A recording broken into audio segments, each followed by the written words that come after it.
सभी लोग new novels देखने के लिए हमारा टेलीग्राम ग्रुप ज्वाइन करें। अध्याय 461 वादा पूरा हुआ। चेन जुबान ने अपनी भौहें उठाईं और हल्के से हंसते हुए कहा, तो समय आने पर मैं 2 और क्षेत्र स्वामी चुन लूंगा। ये सुनकर वे दोनों इतने भयभीत हो गए कि उनके रोंगटे खड़े हो गए और उन्होंने एक दूसरे को और भी कसकर पकड़ लिया। उन दोनों पर एक नज़र डालने के बाद चेन हुआन पलक झपकते ही क्यूई मिंग और शान हे की नज़रों से गायब हो गया। दोनों लोग एक पल के लिए स्तब्ध रह गए, फिर जोर जोर से चिल्लाने लगे। जब चेन जुबान, जो आधे रास्ते में था, ने यह आवाज़ सुनी तो उसे तुरंत वापस जाकर उन दोनों लोगों को मार डालने की तीव्र इच्छा हुई। पलक झपकते ही वे युक्वान शेननियांग झील के बीच में बने छोटे से मंडप में वापस आ गए। चेन जी और लिंग फैंग गो खेल रहे थे। चेन जुबान को लौटते देख वे खेलना छोड़कर तुरंत उसके चारों ओर जमा हो गए। चेन जुबान के अनुपस्थित रहने के दिनों में जो लोग यह नहीं जानते थे कि चेन जुबान क्या कर रहा है, वे लगातार भय में जी रहे थे। मंडप के चारों ओर एक कुर्सी पर आधा लेटे हुए चेन हुआन ने राहत की सांस ली, चेन जी और अन्य लोगों को विदा किया और हल्की मुस्कान के साथ शियाओ युआन की ओर देखा। नया घर देखने चलना चाहती हो? चेन जुबान ने जियाओ युआन से पूछा और जियाओ युआन की आंखें चमक उठीं। नया घर कौन सा? इससे पहले कि जियाओ युआन सहमत हो पाती, बाय लिंग आगे बढ़ी और चेन जुबान से लिपट गई। चेन जुबान थकान से लगभग बेहोश हो गया। उसने बाय लिंग को झटक कर जमीन पर पटक दिया और चिल्लाते हुए कहा, तुम्हें क्या लगता है कि तुम इतनी हल्की हो? मंडप से जोरदार ठहाके गूंज उठे। चेन जुबान ने बाय लिंग को घूर कर देखा, फिर उम्मीद से चमकती आंखों वाले लोगों के समूह की ओर देखा, इतराते हुए मुस्कुराया और कहा, तुम मुझसे नहीं पूछ सकते, तुम्हें इस क्षेत्र के स्वामी से पूछना होगा। चेन जुबान के बोलने के बाद समूह ने फिर से उत्साह से जियाओ युआन की ओर देखा। जियाओ युआन ने हाथ हिलाकर चेन जुबान को उकसाते हुए कहा, जल्दी करो, सुस्ती छोड़ो।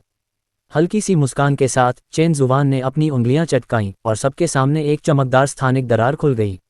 ये गुआंग ने सबसे पहले अंदर जाने की कोशिश की, लेकिन चेन जुबान ने उसे पकड़ लिया और कहा, अरे क्या तुम्हें रास्ता पता है? ये गुआंग ने हल्के से उपहास किया और चेन जुबान को पहले जाने का रास्ता दिया। हालांकि चेन जुबान प्रकाश के क्षेत्र के निर्माण में प्रमुख व्यक्तियों में से एक थे और उन्होंने इसे विकसित होते हुए देखा, लेकिन उन्होंने केवल सतह देखी और उन्हें यह नहीं पता था कि अंदर क्या था। इसलिए चेन जुबान रास्ते में बहुत घबराई हुई थी। प्रकाश का लोक और नीला लोक एक दूसरे के काफी करीब थे। 15 मिनट तक बातें करते हुए चलने के बाद आगे चल रही चेन जुबान अचानक रुक गई। सभी ने पल भर के लिए अपनी सांस रोक ली। जियाओ युआन की आवाज़ थोड़ी कांप रही थी जब उसने पूछा, क्या हम पहुंच गए हैं? सामने खड़े लंबे कद के व्यक्ति ने सिर हिलाया, नाक से हम की आवाज़ निकाली, सांस छोड़ी और अपने सामने की जगह को खोल दिया। चेन जुबान के सामने से सफ़ेद रोशनी की एक किरण निकली, जो इतनी तेज थी कि समूह के लोगों को आंखें सिकुड़नी पड़ीं। चेन जुबान ने एक लंबा कदम बढ़ाया और सफ़ेद रोशनी की किरण में प्रवेश किया। सभी घबराए हुए थे, लेकिन दानव वंश के लिए सभी खुश थे। सबसे ज़्यादा घबराए हुए थे शियाओ युआन और उसकी बहन। शियाओ युआन का दिल जोर से धड़क रहा था। उसने उत्साह से हौंफ रही ये गुआंग की ओर मुड़कर देखा और मुस्कुराते हुए कहा, चलो तुम पहले अंदर जाओ। ये गुआंग ने शियाओ युआन का हाथ पकड़कर कहा, भाई मेरा हाथ पकड़ो और चलो साथ में अंदर चलते हैं। बिना किसी झिझक के जियाओ युआन ने ये गुआंग का हाथ पकड़ा और सफ़ेद रोशनी में कदम रखा। एक कदम उठाने के बाद उन दोनों ने पल भर में अपनी आंखें बंद कर लीं। अचानक एक हल्की हवा ने उन्हें छू लिया, इतनी ठंडी और आरामदायक कि उनमें से कोई भी अपनी आंखें खोलना नहीं चाहता था। तुम अपनी आंखें क्यों बंद कर रहे हो? चेन जुबान की आकर्षक और मधुर आवाज़ सुनाई दी। अपनी आंखें खोलो और उस दुनिया को देखो जो तुम्हारी है। अपने हाथों को अपनी आस्तीनों में कसकर पकड़े हुए शियाओ युआन और ये गुआंग ने अपनी आंखें खोलीं, उनकी पलकें कांप रही थीं। सबसे पहले आपको आकाश में तैरते हुए कुछ बिल्कुल सफ़ेद बादल दिखाई देंगे। दूर तक फैला विशाल भूभाग नीले समुद्र और आकाश तक विस्तृत रूप से नजर आता है। सूरज पश्चिमी तटरेखा के ऊपर से आधा झांक रहा था, उसकी किरणें क्षितिज पर रंगों का एक बहुरंगी दृश्य बना रही थीं। जमीन के नीचे पहाड़, नदियां और अंतहीन हरे भरे पेड़ हैं। सब कुछ वैसा ही था जैसा शियाओ युआन और ये गुआंग ने अपने सपने में कल्पना की थी। आंसू नहीं बहने चाहिए, क्योंकि खुशी मातम में बदल जाती है। ये गुआंग अपना मुंह ढककर शियाओ युआन की बाहों में सिसकते हुए बोली, आखिरकार हमें एक रोशन घर मिल गया है। उस भव्य परिदृश्य को देखकर जियाओ युआन अपनी खुशी छिपा नहीं सका। उसकी सारी भावनाएं उसकी आवाज़ में झलक रही थीं जब उसने चेन जुबान से कहा, धन्यवाद। चेन जुबान ने हाथ हिलाया, मुस्कुराते हुए उससे कहा, मुझे वे लोग नापसंद हैं जो अपना वादा नहीं निभाते। मैंने आखिरकार 150,000 साल पहले किया हुआ वादा पूरा कर दिया है। बहुत खूब। आश्चर्य की चीखें गूंज उठीं और जैसे ही अगले कुछ लोग पहुंचे, प्रकाश के क्षेत्र का रात्रि आकाश धीरे धीरे दिखाई देने लगा। बादलों पर बैठे हल्की हवा के झोंकों से सराबोर वे वहां काफी देर तक बातें करते और हंसते रहे। चेन जुवान को भूख लगने पर ही समूह 9 मृत्यु और एक जीवन लोक में लौटा।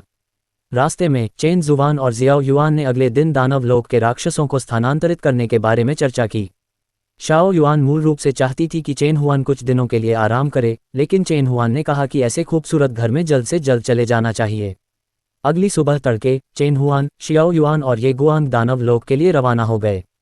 राक्षस जाति में काफ़ी सारे राक्षस हैं, लेकिन वे भौतिक रूप में मौजूद नहीं हैं। उनमें से अधिकांश केवल काले धुंध के गुच्छे हैं, इसलिए स्थानांतरण की प्रक्रिया काफ़ी आसान है। चेन जुवान और जियाओ युआन सारा दिन स्थानिक दरारों को बार बार खोलकर राक्षसों को प्रकाश के क्षेत्र की ओर ले जाने में व्यस्त रहे। शाओ युआन मूल रूप से दानव रसातल क्षेत्र में मौजूद चीज़ों को भी स्थानांतरित करना चाहता था, लेकिन चेन हुआन ने इसका कड़ा विरोध करते हुए कहा, उस कबाड़ को वापस लाने का क्या मतलब है। शाओ युआन को अब भी अफसोस हो रहा था, लेकिन चेन जुवान ने हाथ हिलाते हुए कहा, कबाड़ के ढेर में क्या बड़ी बात है। रुको, मैं तुम्हारे लिए कुछ अच्छी चीज़ें लाता हूँ। अध्याय 462 चेन जुवान का उपहार। सभी राक्षसों के स्थानांतरित हो जाने के बाद चेन जुवान जियाओ युआन द्वारा चुने गए दानव राजा के महल के सामने चट्टान पर खड़ा होकर सुंदर दृश्यों को देख रहा था और उसे अवर्णनीय आनंद का अनुभव हो रहा था। उसने अभी तक दानव लोक को सारी बातें नहीं समझाई हैं। उसके समझाने के बाद कौन जाने और कौन कौन से लोग सामने आकर हंगामा खड़ा कर देंगे। उन्हें खुद ही समझने दो, या शायद उन्हें कभी इसका एहसास ही न हो और वे केवल यही सोचें कि उनकी अपनी शक्ति ने ही राक्षसी जाति का सफाया किया था। पीछे मुड़कर चेन जुवान ने उस महल को देखा जिसे जियाओ युआन ने बनाया था। जितना ज्यादा वह उसे देखता, उतना ही वह उसे नापसंद करता गया। भला इतनी छोटी सी जगह पूरे प्रकाश लोक का पहला भव्य महल होने के योग्य कैसे हो सकती है। कुछ देर सोचने के बाद चेन जुवान के सामने मौजूद स्थानिक दरार खुल गई और उसने एक लंबा कदम बढ़ाकर उस स्थानिक दरार में प्रवेश किया। पलक झपकते ही वे फिर से जीवन मरण की स्थिति में आ गए। नई दुनिया अभी अभी स्थापित हुई थी और उनके पास अभी तक कुछ भी नहीं था। हालांकि राक्षसों को खाने पीने की कोई जरूरत नहीं होती, लेकिन फिर भी दिन भर इस तरह जीने का क्या मतलब है। चेन जुवान ने 9 मृत्यु और एक जीवन के क्षेत्र में स्थित गुप्त क्षेत्र से बहुत सी चीजें लीं, जहां उसने अपनी वस्तुएं संग्रहित की थीं। उसने प्रकाश के क्षेत्र से लगभग वह सब कुछ ले लिया जिसकी उसे आवश्यकता हो सकती थी। वह आमतौर पर इन चीज़ों का इस्तेमाल नहीं करता, इसलिए उन्हें अपने भंडारण कक्ष में नहीं रखता। उसे वर्षों से मिले अधिकांश पुरस्कार इसी गुप्त स्थान में संग्रहित हैं। लगभग सब कुछ लेने के बाद चेन जुवान मुड़ा और फिर से स्थानिक दरार में प्रवेश कर गया। पलक झपकते ही वे फिर से शियाओ युआन के महल में पहुंच गए। जैसे ही वे स्थानिक दरार से बाहर निकले, उनकी मुलाकात शियाओ युआन से हुई। तुम कहाँ चले गए थे? शियाओ युआन मानो उसे ढूंढ रहा था। जब उसने चेन जुवान को आते देखा तो वह आगे बढ़ा। मैं तुम्हें कब से ढूंढ रहा था। मुझे लगा था कि तुमने कोई अच्छा काम किया होगा और वापस चले गए हो। चेन जुवान 2 बार खिलखिलाकर हंसा। अगर मैं वापस नहीं गया तो तुम मुझे इनाम के तौर पर क्या दोगे? वह हंसते हुए बोला, क्या मैं गुमनाम रहकर अच्छे काम नहीं कर सकता? शाओ युआन मुस्कुराया और चेन जुवान के कंधे पर थपथपाते हुए बोला, क्या अच्छी चीज़ों की कमी का मतलब यह है कि हम थोड़ी कम गुणवत्ता वाली चीज़ नहीं ले सकते? चलो, मैंने थोड़ी शराब तैयार कर ली है, बाद में पीते हैं, बाद में पीते हैं। चेन जुवान ने जियाओ युआन का हाथ झटक दिया। उसके चेहरे पर एक रहस्यमयी मुस्कान थी। अंदाज़ा लगाओ मैं तुम्हारे लिए क्या बढ़िया चीज़ लाया हूँ। तुम मुझे फिर से चीज़ें क्यों दे रहे हो? मुझे बहुत शर्म आ रही है। जियाओ युआन ने अपना सिर खुजाते हुए कहा, Jade Spring Divine Brew Lake. क्या सोच रहे हो? चेन जुवान ने उसे घूरते हुए कहा, क्या तुम थोड़ा और स्पष्ट नहीं हो सकते? अगर तुम सच में इसे चाहते हो तो मैं तुम्हें दे दूंगी, अनुमान लगाने की ज़रूरत नहीं है। क्या मैं अनुमान नहीं लगा सकता? तुम्हारे पास इतनी सारी अच्छी चीज़ें हैं, ऐसी कोई चीज़ नहीं है जो तुम्हारे पास न हो। बस कुछ चीज़ें हैं जिनके बारे में मैं सोच नहीं सकता। चेन जुवान ने हंसते हुए कहा, ऐसा लगता है कि यह सच है। वह छिपना छोड़कर कुछ कदम पीछे हट गया। हाथ के इशारे से ही पूरे महल का रूप पल भर में बदल गया। शुरू में जियाओ युआन और ये गुआंग ने महल को बहुत भव्य तरीके से न बनाने पर सहमति जताई थी, ताकि चेन जुवान को यथासंभव कम से कम परेशानी हो। उन्होंने महल में रहने के बाद धीरे धीरे उसमें सुधार करने की योजना बनाई थी। वैसे भी राक्षसों को सोने की जरूरत नहीं होती, तो उन्हें रहने के लिए इतनी अच्छी जगह की क्या जरूरत होगी। लेकिन चेन जुवान पर इसका कोई असर नहीं हुआ। चेन जुवान की नज़र में उन्होंने जो महल बनाया था वह एक जर्जर छोटे से घर से ज़्यादा कुछ नहीं था। चेन जुवान ने मूल जर्जर घर को दूसरे स्थान पर स्थानांतरित कर दिया और 1000 एकड़ क्षेत्र को विभिन्न इमारतों और कमरों वाले एक बागवानी उद्यान में बदल दिया, जो एक पारंपरिक भव्य प्राचीन हवेली जैसा दिखता है। उन्होंने देखा कि शियाओ युआन को इस तरह की वास्तुकला पसंद थी और वे जानते थे कि शियाओ युआन को चट्टानों से विशेष लगाव था, इसलिए उन्होंने उनका मुख्य निवास चट्टान के किनारे पर बनवाया। हालांकि चेन हुआन का निर्माण शियाओ युआन और ये गुआंग के निर्माण से 100 गुना से भी अधिक बेहतर था। उसके पैरों के नीचे की जमीन पल भर में बदल गई और जियाओ युआन इतना चौंक गया कि वह लगभग अपना संतुलन खो बैठा। यह क्या है? चेन जुबान ने उसकी तरफ एक नज़र डाली, फिर महोगनी की कुर्सी पर बैठ गई और उपहास करते हुए बोली, क्या तुम इस बात से इतने खुश हो कि तुम्हारी आंखें ठीक से काम नहीं कर रही हैं? नहीं, जियाओ युआन ने घबरा कर कहा। कुछ कदम आगे बढ़कर कमरे में चमकदार खजानों से भरे क्षेत्र की ओर इशारा करते हुए पूछा, क्या तुमने ये किया है? अपनी बात समाप्त करने के बाद उसे एहसास हुआ कि उसने जो कहा था वह निरर्थक था। लगभग उसी समय जब जियाओ युआन ने यह सोचा, चेन जुबान ने भी कहा, बकवास। घर, मेज और कुर्सियां जो पूरी तरह से उत्तम महोगनी से बनी थीं और वहां प्रदर्शित दुर्लभ और कीमती आभूषणों को देखकर जियाओ युआन के मन में भावनाओं का मिश्रण उत्पन्न हुआ। उसने चेन जुबान को पहले ही काफ़ी परेशानी में डाल दिया है। इससे पहले कि जियाओ युआन समझ पाती कि क्या हो रहा है, चेन जुबान ने उत्साह से मेज पर हाथ मारा, खड़ी हो गई और जियाओ युआन को खींचते हुए बोली, चलो बाहर, और भी बढ़िया चीज़ें हैं। जियो युआन नहीं, उसने संघर्ष किया, लेकिन वह चेन जुबान की ताकत का मुकाबला नहीं कर सका। करीने से सजाए गए फूलों और पौधों की एक पंक्ति से गुजरने के बाद चेन जुबान उसे चट्टान के किनारे तक ले गई। पूरी चट्टान का रूप भी काफ़ी बदल गया है। जो कभी एक छोटी सी चट्टान हुआ करती थी, उसे चेन जुबान ने एक छोटे से आंगन में बदल दिया है। आंगन के चारों ओर कुछ विदेशी फूलों और पौधों के अलावा बीच में एक बड़ा खुला स्थान था, जिसे चेन जुबान जियाओ युआन के स्वतंत्र रूप से उपयोग करने के लिए छोड़ना चाहता था। खुले मैदान में पहुंचते ही जियाओ युआन बदलाव को देखकर अपनी हैरानी को भूलकर जल्दी से चेन जुबान की आस्तीन पकड़कर बोला, कृपया मुझे और कुछ मत दीजिए। मैं आपका पहले से ही इतना आभारी हूं कि मुझे समझ नहीं आ रहा कि आपका शुक्रिया कैसे अदा करूं। चेन जुबान ने उसका हाथ झटक दिया, उसे घूरकर देखा और कहा, ओह, मैंने तुम्हें जो दिया है वो भी कोई खास चीज़ नहीं है। चिंता मत करो, मेरे पास ये चीज़ें बहुत सारी हैं। शाओ युआन को शर्म आ रही थी। बाकी सब बातों को छोड़ दे तो बेहद दुर्लभ महोगनी लकड़ी मिलना बहुत मुश्किल था। पहले महल में सिर्फ एक ही सिंहासन महोगनी का बना था, लेकिन अब चेन जुबान द्वारा दिया गया घर पूरी तरह से महोगनी का बना था। क्या यह अच्छी बात नहीं है? अध्याय 463 सुलह। शाओ युआन के पूरी तरह से हैरान चेहरे को देखकर चेन जुबान ने फुफकारते हुए कहा, छोटे युआन, तुम्हें अभी भी मेरे बारे में, सम्राट जुबान तियान के बारे में ठीक से समझ नहीं है। उसने सामने वाले घर और आसपास के वातावरण की ओर इशारा करते हुए तिरस्कारपूर्ण लहजे में कहा, ये चीज़ें तो बस कुछ पहाड़ियों की चोटियों से लाई गई हैं। अगर इन्हें लंबे समय तक इस्तेमाल न किया जाए तो शायद टूट जाएंगी।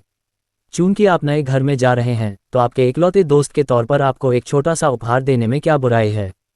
चेन जुबान ने जियाओ युआन को घूरते हुए गुस्से से कहा, और कुछ मत कहो, बस देखते रहो। इतना कहकर उसने अपना हाथ हिलाया और उसके सामने की खाली जगह पल भर में चीज़ों से भर गई। जियाओ युआन चुप हो गया, क्योंकि उसका मुंह खुला का खुला रह गया था। ये चीज़ें वाकई अच्छी नहीं थीं। ये सभी खेती के औजार और अन्य आवश्यक वस्तुएं थीं, जिनके साथ साथ कई बड़े बक्से भी थे जिनके बारे में जियाओ युआन को पता नहीं था कि वे क्या थे। जल ड्रैगन और पवन चक्की को खाली निगाहों से घूरते हुए जियाओ युआन ने चेन जुबान की ओर मुड़कर पूछा, तुमने मुझे ये क्यों दिया? चेन जुबान ने समझाया, अब से तुम्हारी दुनिया नहीं होगी। तुम सारा दिन आसमान में उड़ते तो नहीं रह सकते, है ना? मैं तुम्हें कुछ खेती के औजार और बीज भेजूंगा ताकि तुम्हारे पास कुछ करने को हो। शाओ युआन ने इनकार करते हुए कहा, नहीं, हमें इसकी ज़रूरत नहीं है। हम राक्षस हैं और हम बिना खाए भी नहीं मरेंगे। हिस्टिल्ड, चेन जुबान ने गहरी सांस ली और कहा, बात यह है कि अगर तुम नहीं खाओगे तो मर तो नहीं जाओगे, है ना? मैं तो बस तुम दानव स्वामियों के लिए कुछ काम ढूंढने की कोशिश कर रहा हूँ। अपने सामने मौजूद इन सभी विविध वस्तुओं को देखकर जियाओ युआन को दुख का अनुभव हुआ। उन्हें सच में नहीं पता था कि चेन जुबान को धन्यवाद कैसे दें। मुझे धन्यवाद देने के बारे में सोचना बंद करो। ये तो बस एक छोटी सी मदद थी, कुछ भी नहीं। चेन हुआन ने स्वाभाविक रूप से शियाओ युआन के मन की बात समझ ली और उसे सांत्वना भरे शब्द कहे। चेन जुबान के उदासीन चेहरे को देखकर जियाओ युआन ने अंततः इसे स्वीकार करने का फैसला किया और गंभीरतापूर्वक उन्हें धन्यवाद दिया। चेन जुबान ने हाथ हिलाते हुए कहा, मुझे धन्यवाद देने की ज़रूरत नहीं है, ये गृह प्रवेश का उपहार है। मेरे गृहनगर में दोस्त हमेशा नए घर में जाने पर उपहार देते हैं। अगर एक दिन मैं Ninja path of life and death छोड़कर कहीं और जाऊं, तो आप मुझे भी कुछ देना। वह महज एक उदाहरण दे रहा था। इस तथ्य को एक तरफ रखते हुए कि 9 मृत्यु और एक जीवन का लोक इतना अच्छा है, वह वहां से बाहर क्यों जाएगा? भले ही चेन जुबान ने 9 मृत्यु और एक जीवन के लोक को आज इस मुकाम तक पहुंचाने के लिए इतनी मेहनत की हो, चेन जुबान 9 मृत्यु और एक जीवन के लोक से बाहर नहीं जाएगा जब तक कि भविष्य में कोई विशेष परिस्थिति न हो। शाओ युआन ने उसे सिर हिलाकर सहमति दी और कहा, ठीक है, जब तुम नए घर में जाओगे तो मैं तुम्हें एक बड़ा उपहार देने की पूरी कोशिश करूंगी। लेकिन बेशक मैं चेन जुबान को इतना बड़ा तोहफा नहीं दूंगा, आखिर चेन जुबान कोई साधारण व्यक्ति तो नहीं है।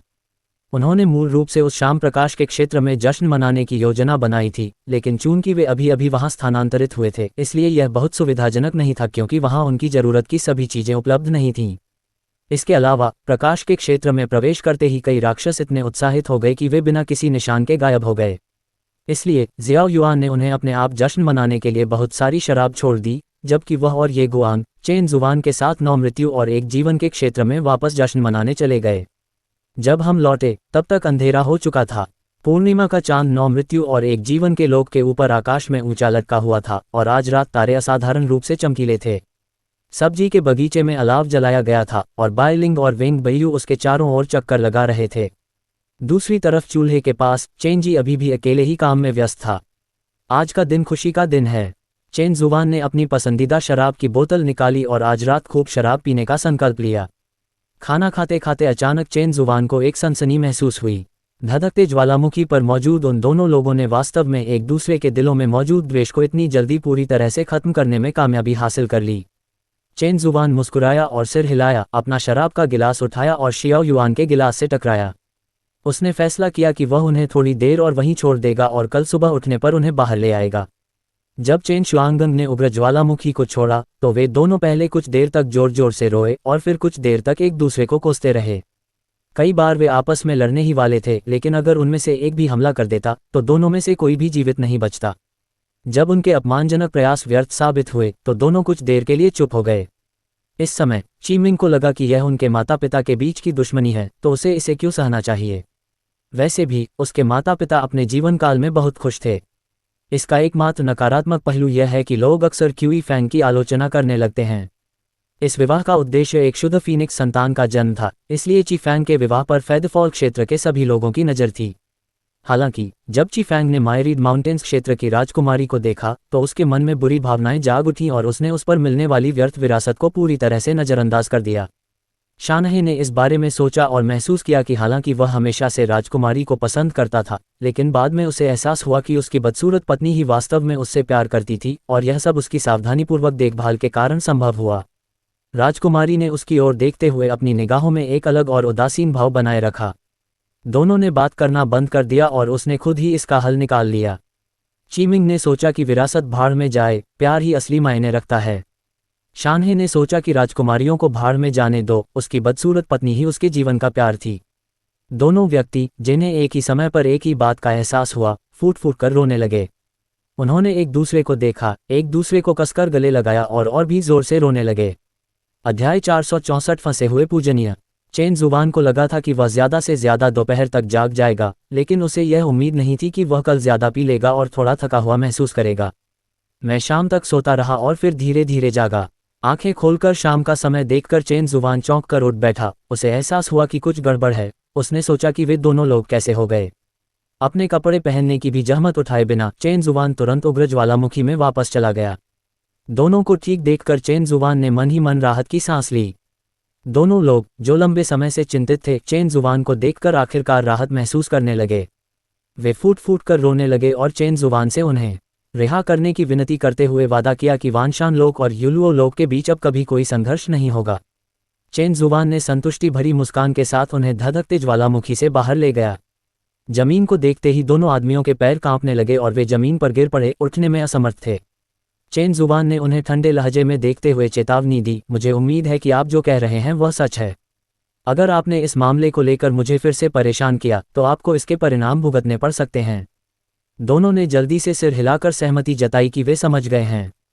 इसके बाद चेन जुबान ने अपना हाथ हिलाया और हवा का एक झोंका उन्हें बाहरी दुनिया में ले गया जहां उन्हें जीवित रहने की सख्त जरूरत थी। दोनों उस सुनसान दृश्य को देखते रह गए, क्षण भर के लिए स्तब्ध रह गए। चेन जुबान की आवाज़ फिर सुनाई दी, ये कैंगलान क्षेत्र में होंगमेंग महाद्वीप का बाहरी इलाका है जहां जीवित रहने का केवल एक ही मौका है। मुझे कुछ और काम है, इसलिए मैं आपको विदा नहीं करूंगा। कृपया आप स्वयं आगे बढ़ें। शब्द हवा के झोंके के साथ बह गए और उड़ती हुई धूल उनके चेहरों पर जा लगी, जिसमें उदासी का एक अंश झलक रहा था। शहर के बाहर का इलाका वीरान था, जिसमें बंजर पहाड़ और पीली मिट्टी थी और पास ही जंगली जानवरों की दहाड़ें सुनाई दे रही थीं। उनमें से कोई भी खड़ा नहीं हो पा रहा था, इसलिए उन्होंने एक दूसरे की मदद से एक छोटी पहाड़ी पर चढ़कर थोड़ी देर आराम किया और जब तक वे ठीक नहीं हो गए तब तक वहीं लेट गए, फिर आगे बढ़े। चेन जुबान पीछे के बगीचे में लौट आई, थोड़ी देर टहली, कुछ दलिया खाया और फिर झपकी ले ली। प्रकाश के क्षेत्र में निपटने के लिए बहुत सी चीजें हैं, इसलिए जियाओ युआन और ये गुआंग आज सुबह जल्दी वापस चले गए। दानवों के वरिष्ठ अधिकारी पहले से ही कम थे और इस रक्तपात के बाद जियाओ युआन के अधीन अब कोई वरिष्ठ अधिकारी नहीं बचा था। अभी भी कई छोटे बड़े मामले थे जिनका निपटारा करने के लिए उसे लौटना था। जब वह दोबारा जागा तो चांदनी चेन जुबान के घर पर पड़ रही थी और चारों ओर शांति थी। चांदनी की रोशनी को देखते हुए चेन जुबान बिस्तर पर लेट गई। वह बहुत देर तक सोता रहा था और अभी पूरी तरह से ठीक नहीं हुआ था, लेकिन लगभग ठीक हो चुका था।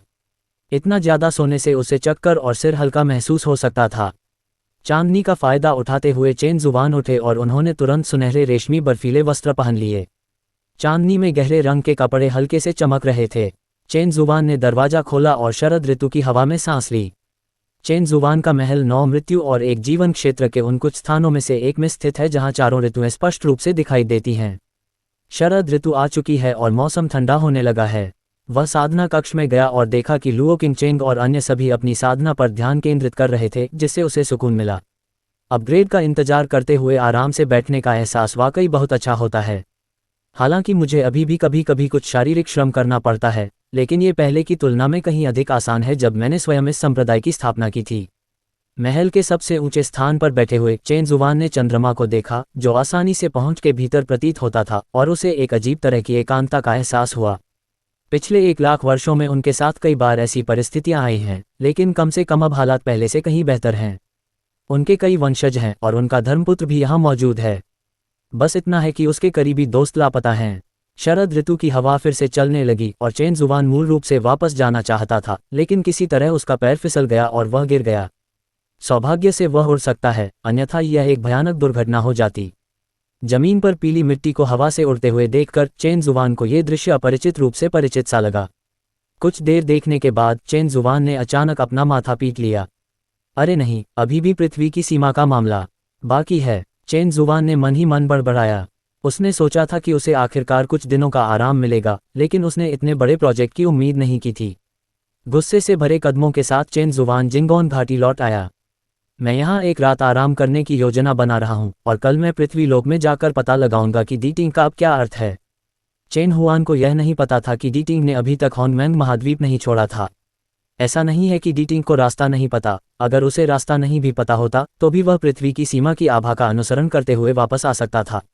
मैं वापस इसलिए नहीं गया क्योंकि ये धरती का स्वर्ग सचमुच बहुत ही अद्भुत है। दिन में धूप रहती है और रात में तारे और चंद्रमा दिखाई देते हैं। यहाँ कई तरह के स्वादिष्ट व्यंजन भी हैं। पहले के विपरीत, जब वह उस विशाल भूभाग में दिन में 3 बार केवल कीड़े मकोड़े ही खा सकता था। इसके अलावा यहाँ के लोग बेहद मिलनसार और मेहमाननवाज हैं। जब आप किसी भी दुकान में जाते हैं तो मालिक आपको सामान देखने के लिए आमंत्रित करता है। हालांकि खाना खत्म करने के बाद उसने उससे चांदी नाम की कोई चीज़ मांगी। जब उसने कहा कि उसके पास कुछ नहीं है तो विक्रेता ने उसके लिए कोई परेशानी नहीं खड़ी की और यहाँ तक कि विनम्रतापूर्वक उसे अगली बार फिर आने के लिए कहा।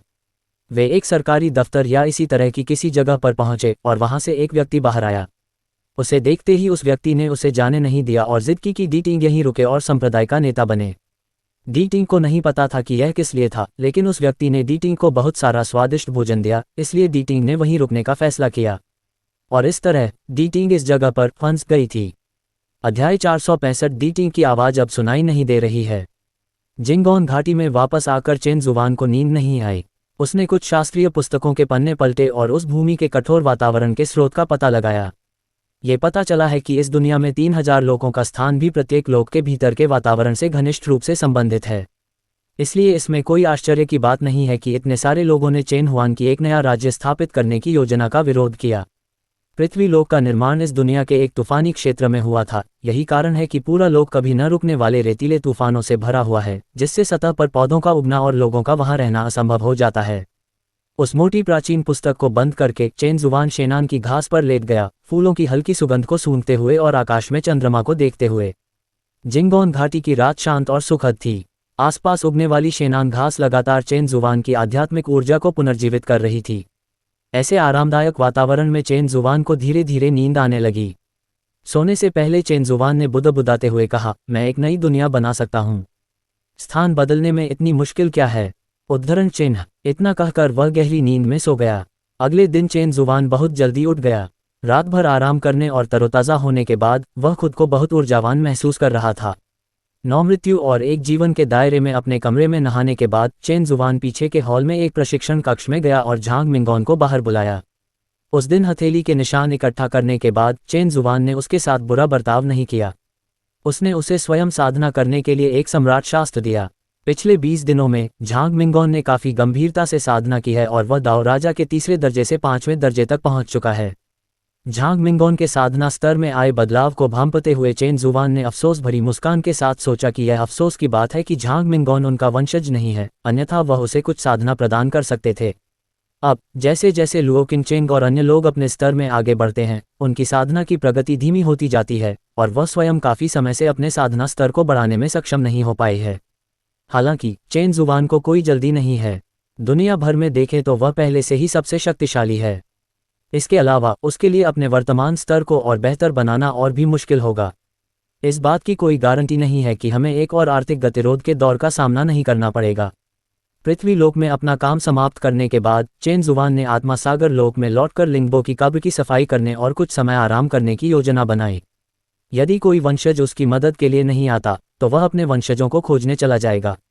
जब झांग मिंगोन प्रशिक्षण कक्ष से बाहर आया तो उसने देखा कि अभी भी अंधेरा था। उसने चेन जुबान को प्रणाम किया और पिछले कुछ दिनों में हुई अपनी प्रगति के बारे में खुशी से बताया। चेन जुबान बाई ने हाथ हिलाकर उसे बीच में ही रोकते हुए कहा, मैं तुम्हारी रिपोर्ट सुनने नहीं आया हूँ। तुम यहाँ काफ़ी देर से हो, मेरे साथ पृथ्वी लोक में वापस चलो।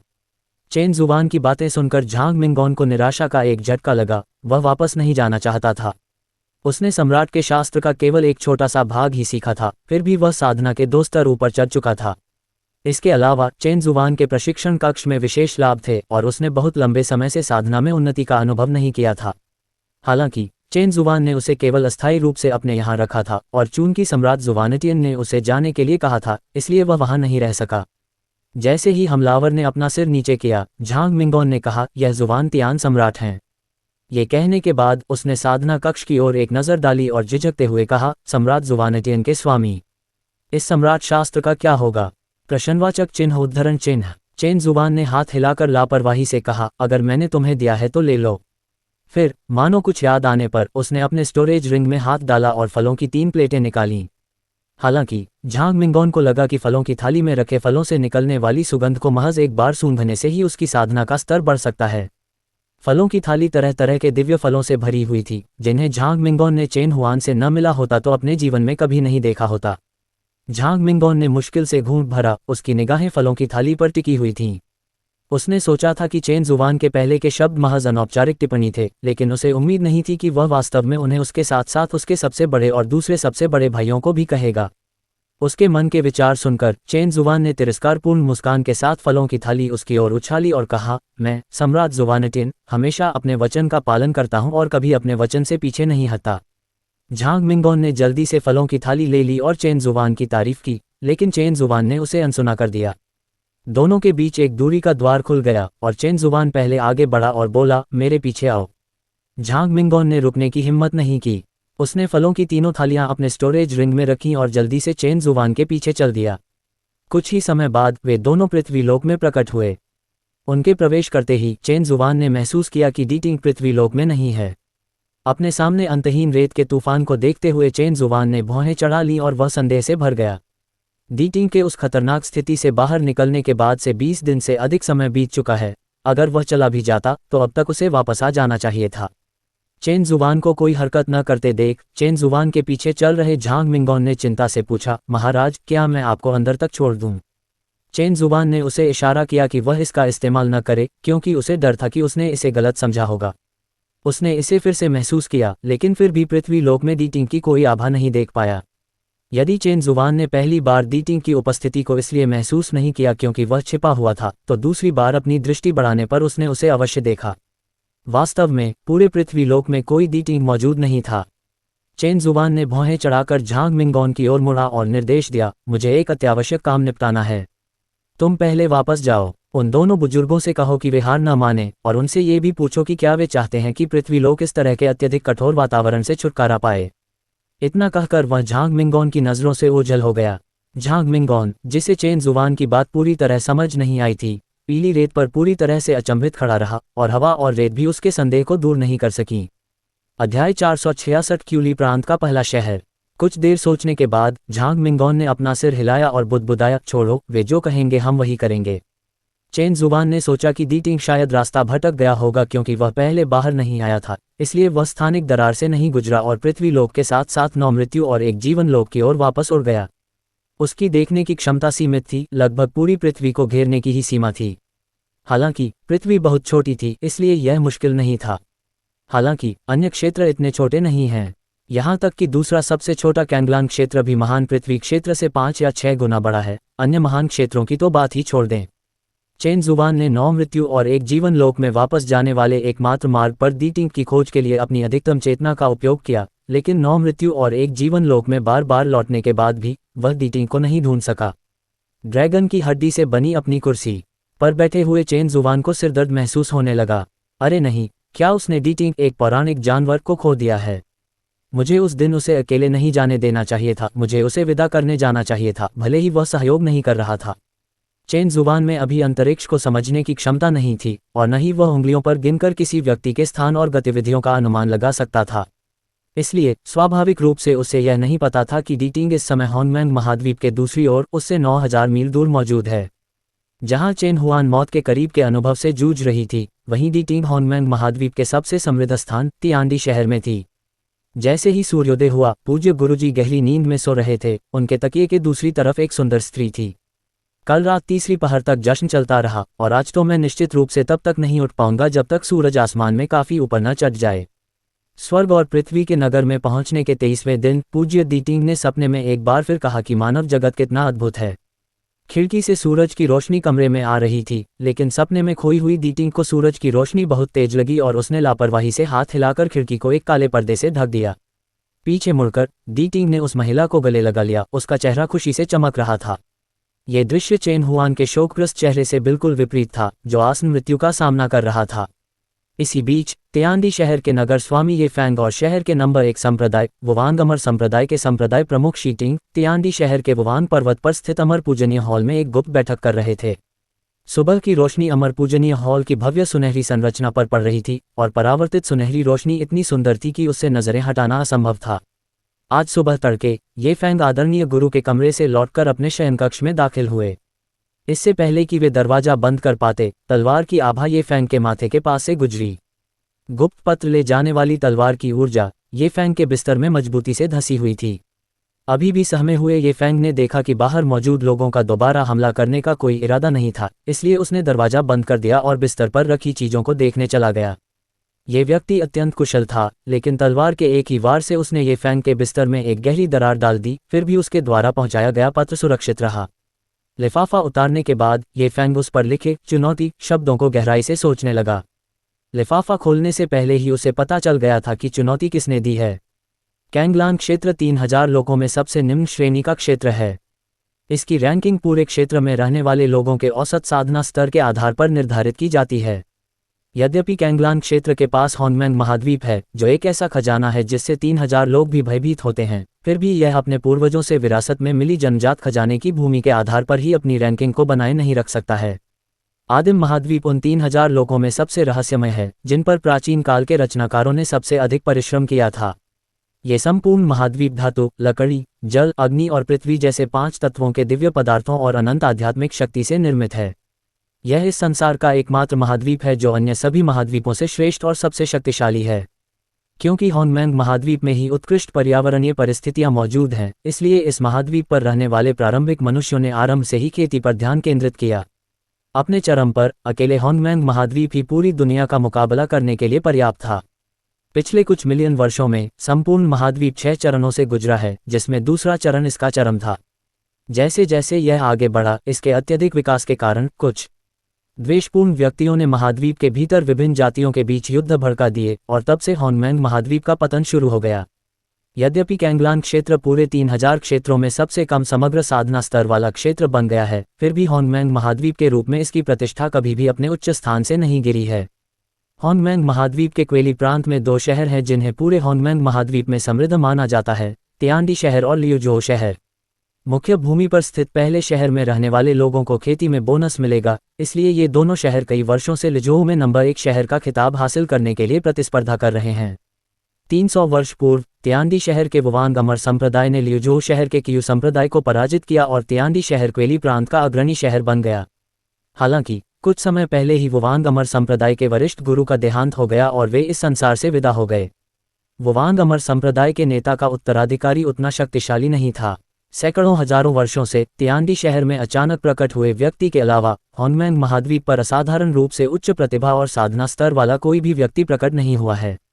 हालांकि वुवांग अमर संप्रदाय के पूर्व नेता का साधना स्तर विशेष रूप से उच्च नहीं था, फिर भी उन्होंने कम से कम लियुजोउ शहर को हरा दिया था। अब जबकि पुराने संप्रदाय के नेता का देहांत हो चुका है, तो नए संप्रदाय के नेता का साधना स्तर भले ही निम्न न हो, लेकिन उन्हें उच्च स्तर का भी नहीं माना जाता है। पुराने संप्रदाय प्रमुख के निधन के बाद से ये फैंग लगातार भय में जी रहा था। उसे लियुजोउ शहर से मिलने वाली चुनौती का डर सता रहा था। उसने कभी नहीं सोचा था कि वह दिन इतनी जल्दी आ जाएगा। अध्याय 467 चुनौती। ये फैंग को आश्चर्य हुआ कि क्या चुनौती देने वाला व्यक्ति लियुजोउ शहर का संप्रदाय प्रमुख था। वह वुवांग अमर संप्रदाय के नए संप्रदाय प्रमुख शीटिंग की शक्ति को जानता था और उसे डर था कि वह पहले वाले व्यक्ति का मुकाबला नहीं कर पाएगा। इसके बावजूद ये फैंग के चेहरे पर घबराहट का कोई भाव नहीं दिखा, बल्कि उसके चेहरे पर एक अजीब सी मुस्कान भी आ गई। लिफाफा खोलकर उसमें अपेक्षित सामग्री देखकर ये फैंग ने अपनी दाढ़ी सहलाई और उसके चेहरे पर तिरस्कारपूर्ण भाव आ गया। जब होनमेंग महाद्वीप विकास के 5वें चरण में पहुंचा, तो होनमेंग महाद्वीप पर किसी ने भी साधना पर ध्यान देना बंद कर दिया। केवल आध्यात्मिक जागरूकता रखने वाले और साधना न करने वाले लोग भी अपनी छोटी सी जमीन पर निर्भर रहकर इस महाद्वीप पर अच्छी तरह से जीवन यापन कर सकते थे।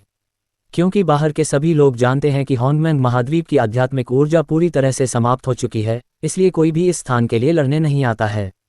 एक और कारण है, किंवदंती के अनुसार प्राचीन काल का एक प्रतिशोधी जानवर होनमेंग महाद्वीप के भीतर गहराई में सोया हुआ है।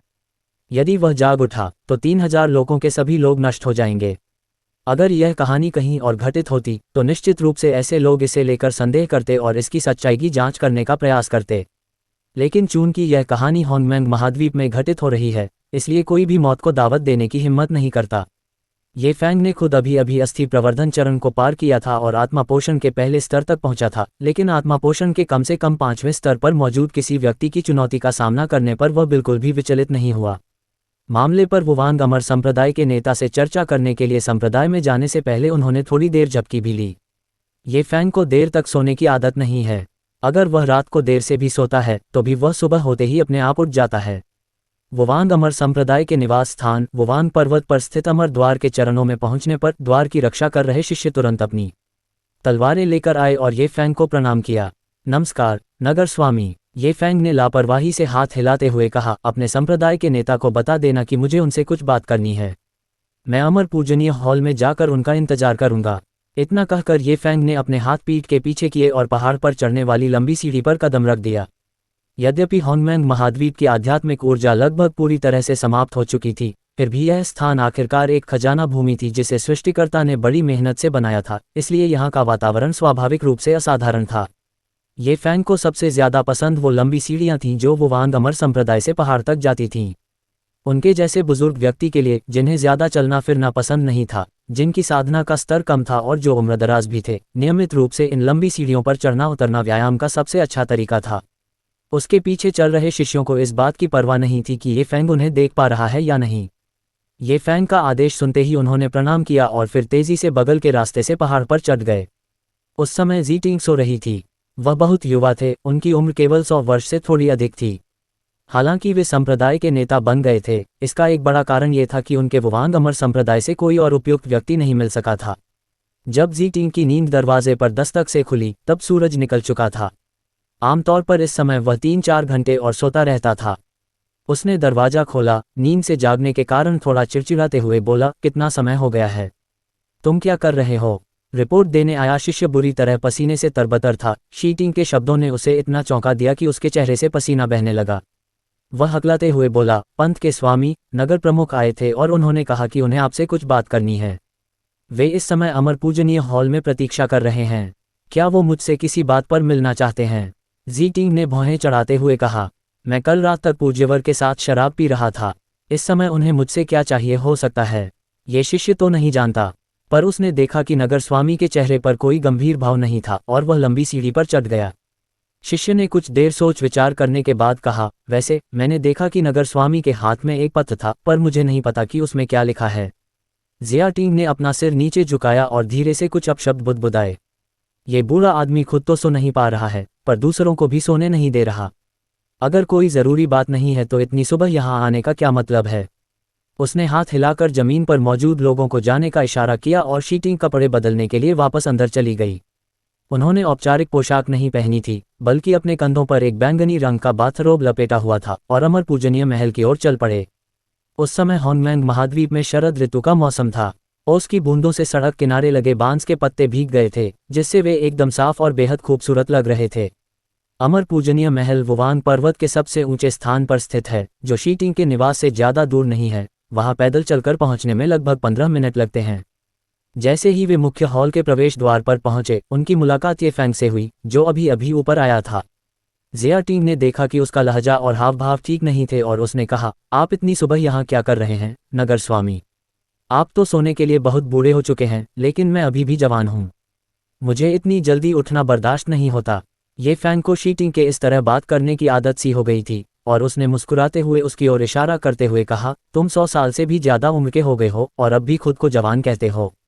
छी! ज़ीटिंग ने उपहास उड़ाते हुए कहा, ये सच नहीं है। मैं एक जवान आदमी जैसा दिखता हूँ। मेरी उम्र चाहे कितनी भी हो जाए, मैं जवान ही रहूँगा। ये फैंग ने उससे कोई बहस नहीं की और असहाय मुस्कान के साथ सिर हिलाते हुए अमर पूजनीय महल में प्रवेश किया। जियाटिंग ने पतले कपड़े पहने हुए थे और शरद ऋतु की सुबह हमेशा ठंडी हवा से भरी होती थी, जिससे उसके माथे में दर्द होता था। ये फैंग के पीछे पीछे अमर पूजनीय महल में प्रवेश करते हुए अपने सबसे उत्तम वस्त्रों में सजे हुए ज़ीटिंग ने पूछा, नगर स्वामी, आप इतनी सुबह यहाँ क्यों आए हैं? तुरंत जवाब दिए बिना ये फैंग ने अपने शिष्य द्वारा परोसी गई गर्म चाय की एक घूंट ली और अपनी आस्तीन से चुनौती पत्र निकाला। उसने उसे हल्के से मेज पर रखा और ज़ीटिंग को देखने का संकेत देने के लिए उस पर 2 बार थपथपाया। जियाटिंग ने उसके हाथ का पीछा करते हुए मेज की ओर देखा और उसका उलझा हुआ दिमाग तुरंत साफ हो गया। अध्याय 468। यदि आप उन्हें हरा नहीं सकते तो क्या करें? खून से लिखे गए 2 शब्द चुनौती पत्र बिजली की तरह थे, जो ज़ीटिंग के सिर पर एक कान फाड़ देने वाली गर्जना के साथ प्रहार कर गए। व ज़ीटिंग ने मेज पर रखी चुनौती की ओर इशारा किया। उसका शरीर अनायास ही उससे दूर हट गया और वह हकलाते हुए बोली, यह क्या है? ये फैंग ने अपना सिर झुकाया और ठुड्डी से इशारा करते हुए कहा, जैसा कि आप देख सकते हैं, यह एक चुनौती है। लियुजो शहर के अंतर्गत और कौन हो सकता है? ये फैंग ने कुछ असंतोष के साथ शीटिंग की ओर देखा। स्वर्ग और पृथ्वी नगर के विश्वसनीय संप्रदाय प्रमुख के रूप में ज़ीटिंग ने पदभार संभालने के बाद से पिछले 10 वर्षों में आलसी और निष्क्रियता का जीवन व्यतीत किया है। यदि ये फैंग ने यह न सोचा होता कि ज़ीटिंग की साधना का स्तर उससे कहीं अधिक है, तो वह नगर प्रमुख के रूप में अपने विशेषाधिकार का उपयोग करके उसे बहुत पहले ही किसी नए संप्रदाय प्रमुख से बदल देता। ये फैंग भी शीटिंग की प्रतिक्रिया से बहुत असंतुष्ट है। आखिर कौन सा संप्रदाय प्रमुख किसी के चुनौती देने मात्र से इतना डर जाता है? इसके अलावा उनके स्वर्ग और पृथ्वी नगर में अब एक जादुई खजाना भी है। जियाटिंग की निगाहें धीरे धीरे खाली होती देख ये फैंग का गुस्सा भड़क उठा। वह मुड़ा और जियाटिंग को घूरते हुए गुस्से से चिल्लाया, तुम्हें क्या हुआ है? ज़ीटिंग ने खाली नज़र से पीछे मुड़कर ये फैंग को देखा। उसकी आंखें कहीं टिकी हुई थीं।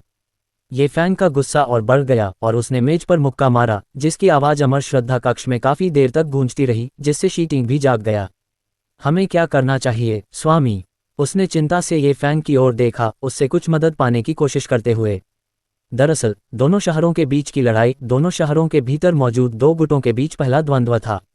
पूर्व ओल्ड सेक्ट लीडर होंगलैंग महाद्वीप में 50,000 वर्षों में आत्मा रूपांतरण साधना स्तर तक पहुंचने वाले पहले व्यक्ति थे, लेकिन ओल्ड सेक्ट लीडर के निधन के बाद आत्मा रूपांतरण साधना स्तर तक पहुंचने वाला कोई भी व्यक्ति फिर कभी नहीं हुआ। फिर भी ज़ीटिंग का वर्तमान साधना स्तर यांगलिंग 3य श्रेणी का है, जो स्वर्ग और पृथ्वी नगरी में पहले से ही सर्वोच्च है, लेकिन यह संभव है कि लियुजो नगरी के लोग भी उसे हराने में सक्षम न हों। ये फैंग ने डर से भरे हुए शीटिंग की ओर देखा और गुस्से से उसकी ओर इशारा करते हुए कहा, हम और क्या कर सकते हैं? बेशक हमें जवाबी हमला करना होगा, नहीं तो हम क्या करेंगे सिवाय इसके कि वे हमारे स्वर्ग और पृथ्वी नगर पर आक्रमण कर दें। अगर हम उन्हें हरा नहीं पाए तो क्या होगा? ये फैंग की हरकतों से क्रोधित होकर ज़ीटिंग उस पर चिल्लाया, तुम इसे इतना आसान बना रहे हो। लियुजो शहर का नगर स्वामी अभी मरा नहीं है। जब पुराने संप्रदाय के नेता ने उससे लड़ाई की थी, तब वह यांगलिंग 5वीं श्रेणी का साधक था। 300 साल बीत चुके हैं और भले ही उसकी साधना में कोई सुधार न हुआ हो, फिर भी मैं उसे हरा नहीं सकता। जब पुराने संप्रदाय के नेता ने संप्रदाय प्रमुख का नेतृत्व शी टिंग को सौंपने का निर्णय लिया तो शी टिंग बहुत इच्छुक नहीं थे, क्योंकि वह अच्छी तरह जानते थे कि इसका क्या अर्थ है। यदि लियू जोहून अगर चुनौती देता है तो उसे स्वीकार करना केवल उसी को होगा। हालांकि उस समय जी टिंग को पहले से ही पता था कि दाओ की साधना का स्तर लियू जोहून नगर के स्तर के बिल्कुल भी बराबर नहीं था। क्यूयू संप्रदाय के संप्रदाय प्रमुख जिया टिंग ने पुराने संप्रदाय प्रमुख से इशारों में कहा था कि वह सिंहासन पर आसीन नहीं होना चाहता और वह केवल वो वांग अमर संप्रदाय का एक शिष्य है जो औसत व्यक्ति से थोड़ा ही अधिक प्रतिभाशाली है। वह यहाँ केवल भरपेट भोजन करने के लिए साधना करने आया है। किसने सोचा होगा कि अपने कौशल को निखार कर वे संप्रदाय के गुरु के अलावा सबसे शक्तिशाली व्यक्ति बन जाएंगे। अपनी मृत्यु से पहले पंथ के वरिष्ठ नेता ने अपने बच्चों और वंशजों के लिए पहाड़ों में आरामदेह जीवन की व्यवस्था की, जहां वे सूर्योदय के समय काम करते और सूर्यास्त के समय विश्राम करते थे। हालांकि उन्होंने इस व्यक्ति को, जिसे वो वांग अमर संप्रदाय से कोई लगाव नहीं था, अपना शिष्य बनाए रखा। जिया टिंग को आज भी पुराने संप्रदाय प्रमुख के चेहरे के भाव और उनके शब्दों में छिपी लाचारी याद है, जब उन्होंने अप्रत्यक्ष रूप से पुराने संप्रदाय प्रमुख को बताया था कि वह अब संप्रदाय प्रमुख नहीं रहना चाहते। अंततः जी टिंग वू वांग अमर संप्रदाय के संप्रदाय प्रमुख बन गए। उस समय उन्हें केवल वू वांग अमर संप्रदाय से नफरत थी। किसी संप्रदाय प्रमुख के उत्तराधिकार के लिए वंशानुक्रम संबंधी कोई आवश्यकता नहीं है। वो वांग अमर संप्रदाय का कोई भी शिष्य जो उस समय के संप्रदाय प्रमुखों में सर्वोच्च साधना स्तर रखता हो, अगला संप्रदाय प्रमुख बन सकता है। जिया टिंग से माफी मांगने के लिए पुराने संप्रदाय प्रमुख ने उत्तराधिकार समारोह को बहुत भव्य बनाया। स्वर्ग और पृथ्वी नगरी के सभी कुलीन परिवारों के बधाई देने आने पर जिया टिंग ने संप्रदाय प्रमुख का पद स्वीकार कर लिया। उसे किसने कहा कि वह स्वर्ग और पृथ्वी नगरी का सबसे ताकतवर व्यक्ति बने। राज्याभिषेक समारोह पूरे 3 दिनों तक चला, जिसमें पर्वत की चोटी से लेकर तलहटी तक भोज आयोजित किए गए। समारोह के दूसरे दिन संप्रदाय के वरिष्ठ नेता का देहांत हो गया। जब वे जा रहे थे तब चून की लेटर डे सेंट उपस्थित नहीं थे, इसलिए नए संप्रदाय प्रमुख के रूप में शी टिंग ही एकमात्र व्यक्ति थे जिन्हें पुराने संप्रदाय नेता ने अपने साथ रखा था। अंत में वृद्ध संप्रदाय प्रमुख ने उसे वो वांग अमर संप्रदाय के उदय की कहानी सुनाई, जिस पर जी टिंग को बिल्कुल भी विश्वास नहीं हुआ, और बताया कि लाखों साल पहले वो वांग अमर संप्रदाय कितना शक्तिशाली था। उन्होंने ये भी बताया कि वो वांग अमर संप्रदाय की पहली पीढ़ी के पूर्वज कितने अद्भुत थे।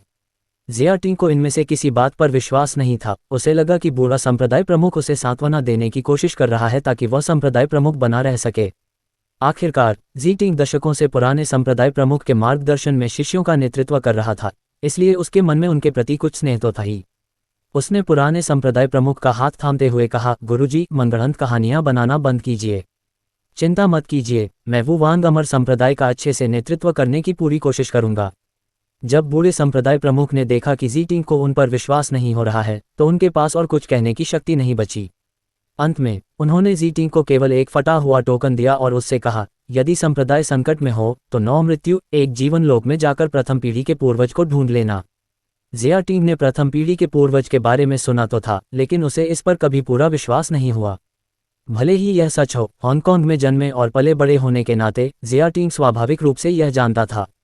उन्होंने इस बात पर बिल्कुल भी विश्वास करने से इनकार कर दिया कि 9 मृत्यु एक जीवन के दायरे में कोई भी जीवित रह सकता है। इसके अलावा 100,000 साल बीत चुके हैं, अब तक तो सबसे शक्तिशाली व्यक्ति भी मर चुका होता। 10 वर्षों से जी टिंग इस बात को लेकर चिंतित था कि लियोजो शहर द्वारा चुनौती दिए जाने के बाद वह क्या करेगा, लेकिन उसने कभी भी पुराने पूर्वज की तलाश करने के बारे में नहीं सोचा था। लेकिन इस समय जब जी टिंग ने इस चुनौती को देखा तो पहली बार उसके मन में अपने पूर्वज को खोजने जाने का विचार आया। अध्याय 469 महाराज। जिया टिंग को ये कहते हुए सुनकर कि वह जीत नहीं सकता, ये फैंग के होठों पर एक अजीब सी मुस्कान आ गई। वह जिया टिंग के करीब झुककर फुसफुसाया, तुम हमें हरा नहीं सकते, लेकिन क्या हमारे पास और भी माहिर खिलाड़ी नहीं हैं? तो मैं 9 मृत्यु एक जीवन के क्षेत्र में जाकर हमारे वो वांग अमर संप्रदाय के प्रथम पीढ़ी के पूर्वज को ढूंढूंगा। जिया टिंग ने ये फैंग को खाली निगाहों से देखा और कहा। ये फैंग ने उपहास उड़ाते हुए कहा, पहली पीढ़ी के पूर्वज कौन? वो व्यक्ति कहाँ से आया होगा? अगर आया भी होगा तो 100,000 साल पहले ही मर गया होगा। और 9 मृत्यु एक जीवन लोक का क्या ये वो स्थान है जहां हम और तुम जा सकते हैं?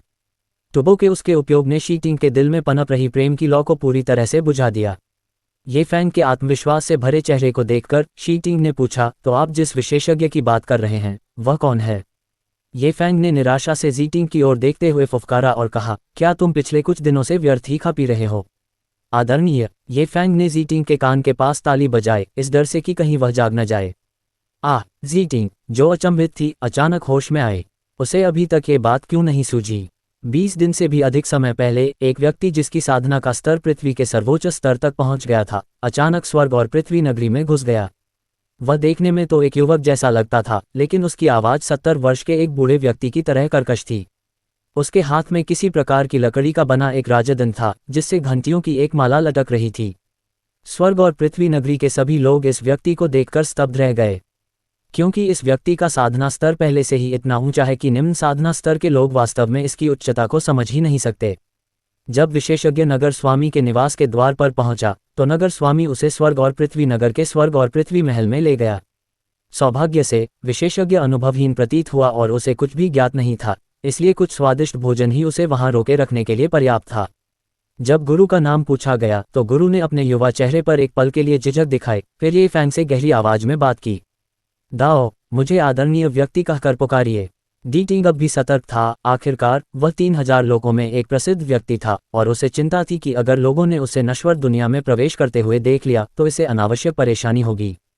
पिछले 20-25 दिनों में ये फैंग और शीटिंग ने आसानी से डीटिंग को अपने वश में कर लिया, क्योंकि डीटिंग इस मामले में गहराई से शामिल नहीं थी। उन्होंने खूब स्वादिष्ट भोजन और शराब का आनंद लिया और अपने साथ खूबसूरत महिलाओं का भी इंतजाम किया। श्रोता के दिल को मजबूती से बांधे रखें। जियाटिंग ने बस यही सोचा कि एक महान बुद्ध उनके स्वर्ग और पृथ्वी नगर में मानव जीवन का अनुभव करने आए हैं, लेकिन ये फैंग का विचार अलग था। वह हमेशा से चाहता था कि डीटिंग यहीं रहे और उनके स्वर्ग और पृथ्वी नगर का संरक्षक बने। स्वर्ग और पृथ्वी नगरी में ऐसे शक्तिशाली व्यक्ति के होने से स्वर्ग और पृथ्वी नगरी किसी भी संप्रदाय से नहीं डरेगी। लियुजोउ नगर की तो बात ही छोड़िए, या फिर पूरे हॉन्गमैंग महाद्वीप के किसी भी संप्रदाय से जो उनकी कृपा पाने के लिए होड़ कर रहा हो। इसलिए ये फैंग ने डीटिंग के घर पर 20 दिनों से अधिक समय तक रहने के दौरान डीटिंग का दिल जीतने और उसे अपने पास रखने के प्रयास में लगभग हर दिन कुछ नया खोज निकाला। डीटिंग ने इस बारे में ज़्यादा नहीं सोचा, बस यही मान लिया कि यहाँ के लोग दयालु हैं। ये फैंग के मुंह से आदरणीय व्यक्ति शब्द सुनकर जीटिंग तुरंत समझ गई कि ये फैंग पिछले कुछ दिनों से आदरणीय व्यक्ति को पूर्वज की तरह क्यों मान रही थी। उसने अपना माथा पीटते हुए चिल्लाकर कहा, मेरा दिमाग, ये बात मेरे दिमाग में क्यों नहीं है। ये फैंग मन ही मन व्यंग्य करते हुए सोचने लगा, जरा सोचो, जब पूरा स्वर्ग और पृथ्वी नगर नष्ट हो जाएगा तब क्या होगा। जियाटिंग उत्तेजित होकर इधर उधर चक्कर लगा रही थी, जिससे ये फैंग चिढ़ गया। उसने जियाटिंग को खींचकर दूर कर दिया। दाओ, ठीक है, मुझे घुमाना बंद करो, मुझे चक्कर आ रहा है। हे प्रभु, चलिए अब पूज्यवर को ढूंढते हैं। हम लगभग 1 महीने से उनका अच्छे से ख्याल रख रहे हैं और उन्हें भोजन करा रहे हैं। वे निश्चित रूप से इस काम में हमारी मदद करेंगे। बोलते बोलते वह हॉल के निकास द्वार की ओर बढ़ गया। ये फैंग ने झट से उसे पकड़ लिया और असहाय होकर बोला, तो तुम पूज्यवर के यहाँ जागने गए हो। ये फैंग ने दाऊ की ओर शरारती मुस्कान के साथ देखा। तुम्हें अच्छी तरह पता है कि पूज्य दाऊ कल रात तक कितने बजे तक जागे थे। वैसे भी क्या पूज्य दाऊ से मिलने का यही तरीका है। ये फैंग की बात सुनकर शीटिंग ने कामुक मुस्कान के साथ ये फैंग की ओर देखा। दाओ, यह नगर प्रमुख ही होगा। मैं अभी जाकर नहा लेता हूँ और कपड़े बदल लेता हूँ। हम भोजन लेकर पूज्यवर के उठने का इंतजार करेंगे। जियाटिंग के उत्सुक चेहरे को देखकर ये फैंग ने हाथ हिलाकर कहा, ठीक है, जाओ, मैं यहीं तुम्हारा इंतजार करूंगा।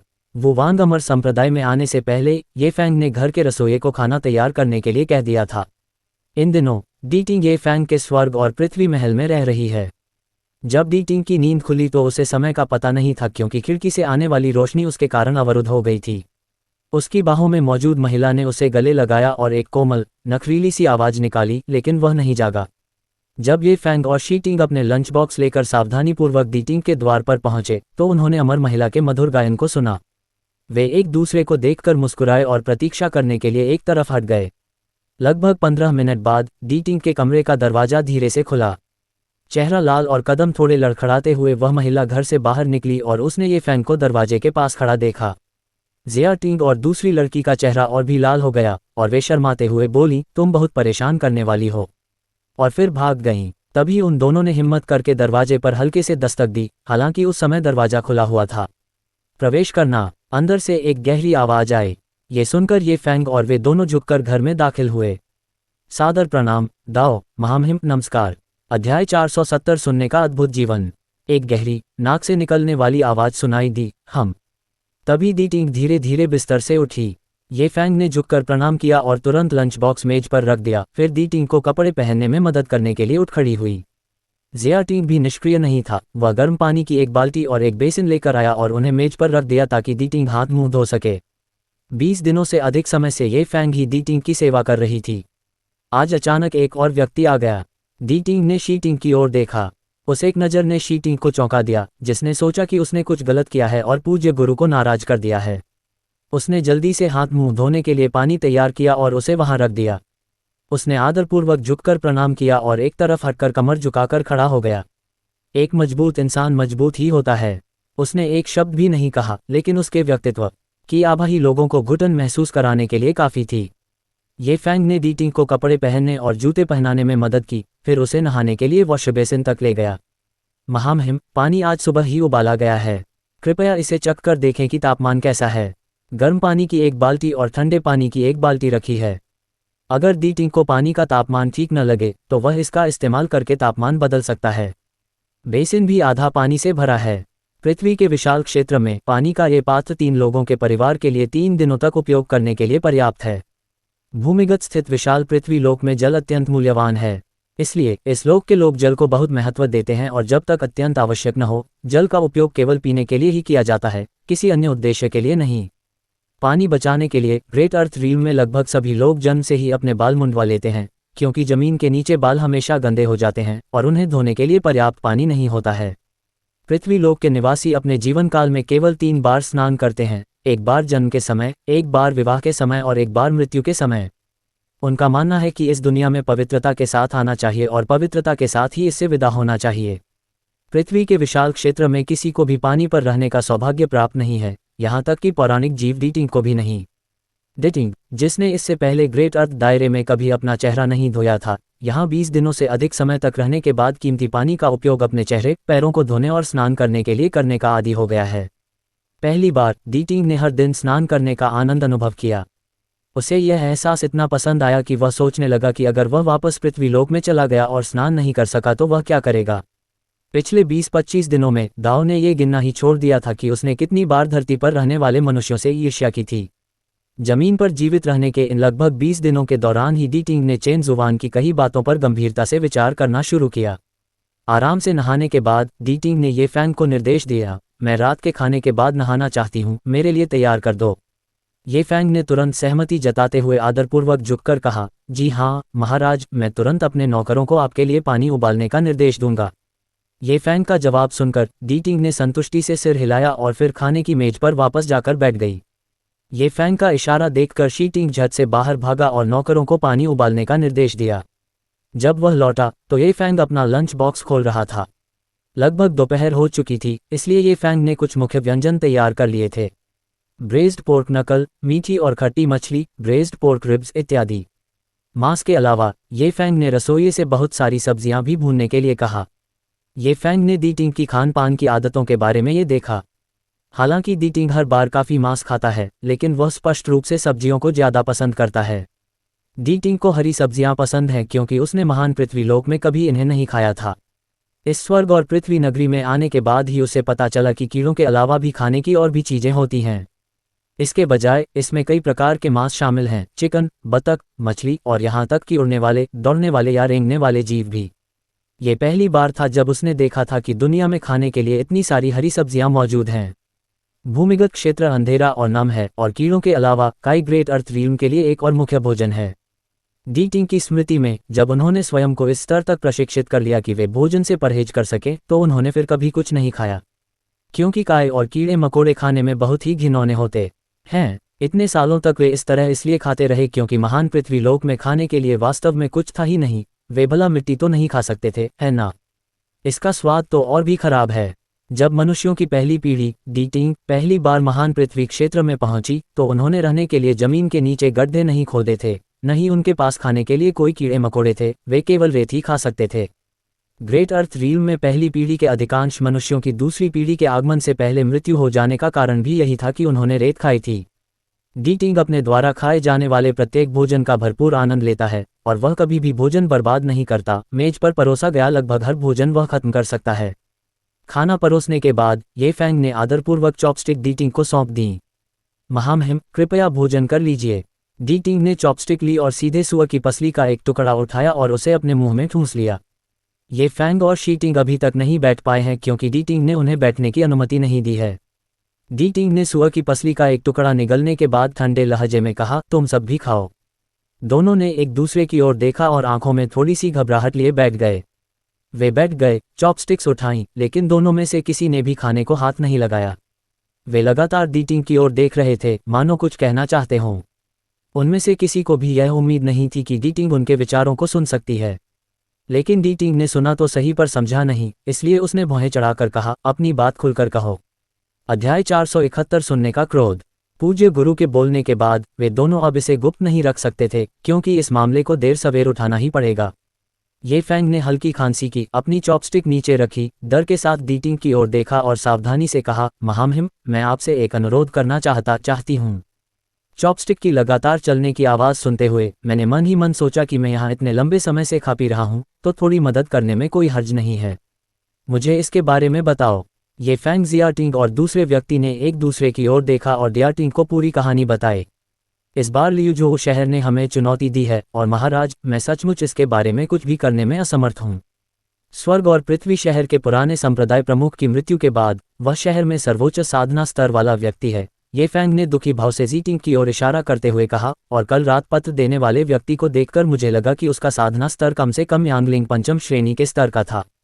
हम आपसे विनम्रतापूर्वक निवेदन करते हैं कि पिछले 20 दिनों के दौरान हमें सहायता प्रदान करें और स्वर्ग और पृथ्वी शहर को इस संकट से उबरने में मदद करें। ये तियान के बोलते ही उसकी आंखों से साफ आंसुओं की 2 धाराएं बहने लगीं। फिर वह खड़ा हुआ और धड़ाम से डी टिंग के पैरों में घुटने टेक दिए। डी टिंग ने अपने पैरों पर घुटने टेक कर बैठे व्यक्ति को देखा और पूरी कहानी समझ गया। उसने सुअर के मांस का एक टुकड़ा मुंह में चबाया और निगल लिया। फिर अपना भोजन पूरा करने से पहले ही उसने पहली बार अपनी चॉपस्टिक नीचे रख दी। कुछ देर सोचने और भौहें चढ़ाने के बाद डी टिंग ने भारी स्वर में कहा, मैं इस मामले में आपकी मदद नहीं कर सकती। एक भीषण धमाके के साथ वे शब्द बिजली की तरह ये फैंग पर गिरे। जिया टिंग के 2 सिर। उन्होंने सोचा कि भले ही उन्होंने यह न देखा हो कि पिछले 20-25 दिनों से जब वह शराब पी रहा था तब उसका साथ देने के लिए उन्होंने कितनी मेहनत की थी और जिस अच्छे भोजन और पेय का उन्होंने आनंद लिया था, उसे देखते हुए वह मना नहीं करेगा। अप्रत्याशित रूप से ये फैंग का गुस्सा तुरंत भड़क उठा। उसकी शुरुआती उलझन डी टिंग के खिलाफ आरोपों में बदल गई। हालांकि उसे इस बात का अंदाजा नहीं था कि दाओ के हृदय में होने वाले सभी बदलावों को डी टिंग महसूस कर सकता है। जैसे ही डी टिंग ने ये फैंग के विचारों में आए बदलाव को भांप लिया, उसने भौहें चढ़ाकर ये फैंग की ओर देखा। उसकी आंखों में भी क्रोध भरा हुआ था। जब ये फैंग ने डी टिंग की भावनाओं में आए तात्कालिक बदलाव को देखा तो उसका गुस्सा काफी हद तक कम हो गया। आखिरकार वह पृथ्वी के सर्वोच्च साधना स्तर का व्यक्ति था। वह पलक झपकते ही इस दुनिया से गायब हो सकता था, लेकिन वह इस कड़वी सच्चाई को सचमुच स्वीकार नहीं कर सका। वह इतने लंबे समय से उसके साथ थी, खाती पीती और मौज मस्ती करती रही थी। आखिरकार वह एक शहर का स्वामी था और वह बिना किसी दिखावे के हर दिन उसे चाय और पानी परोसती थी।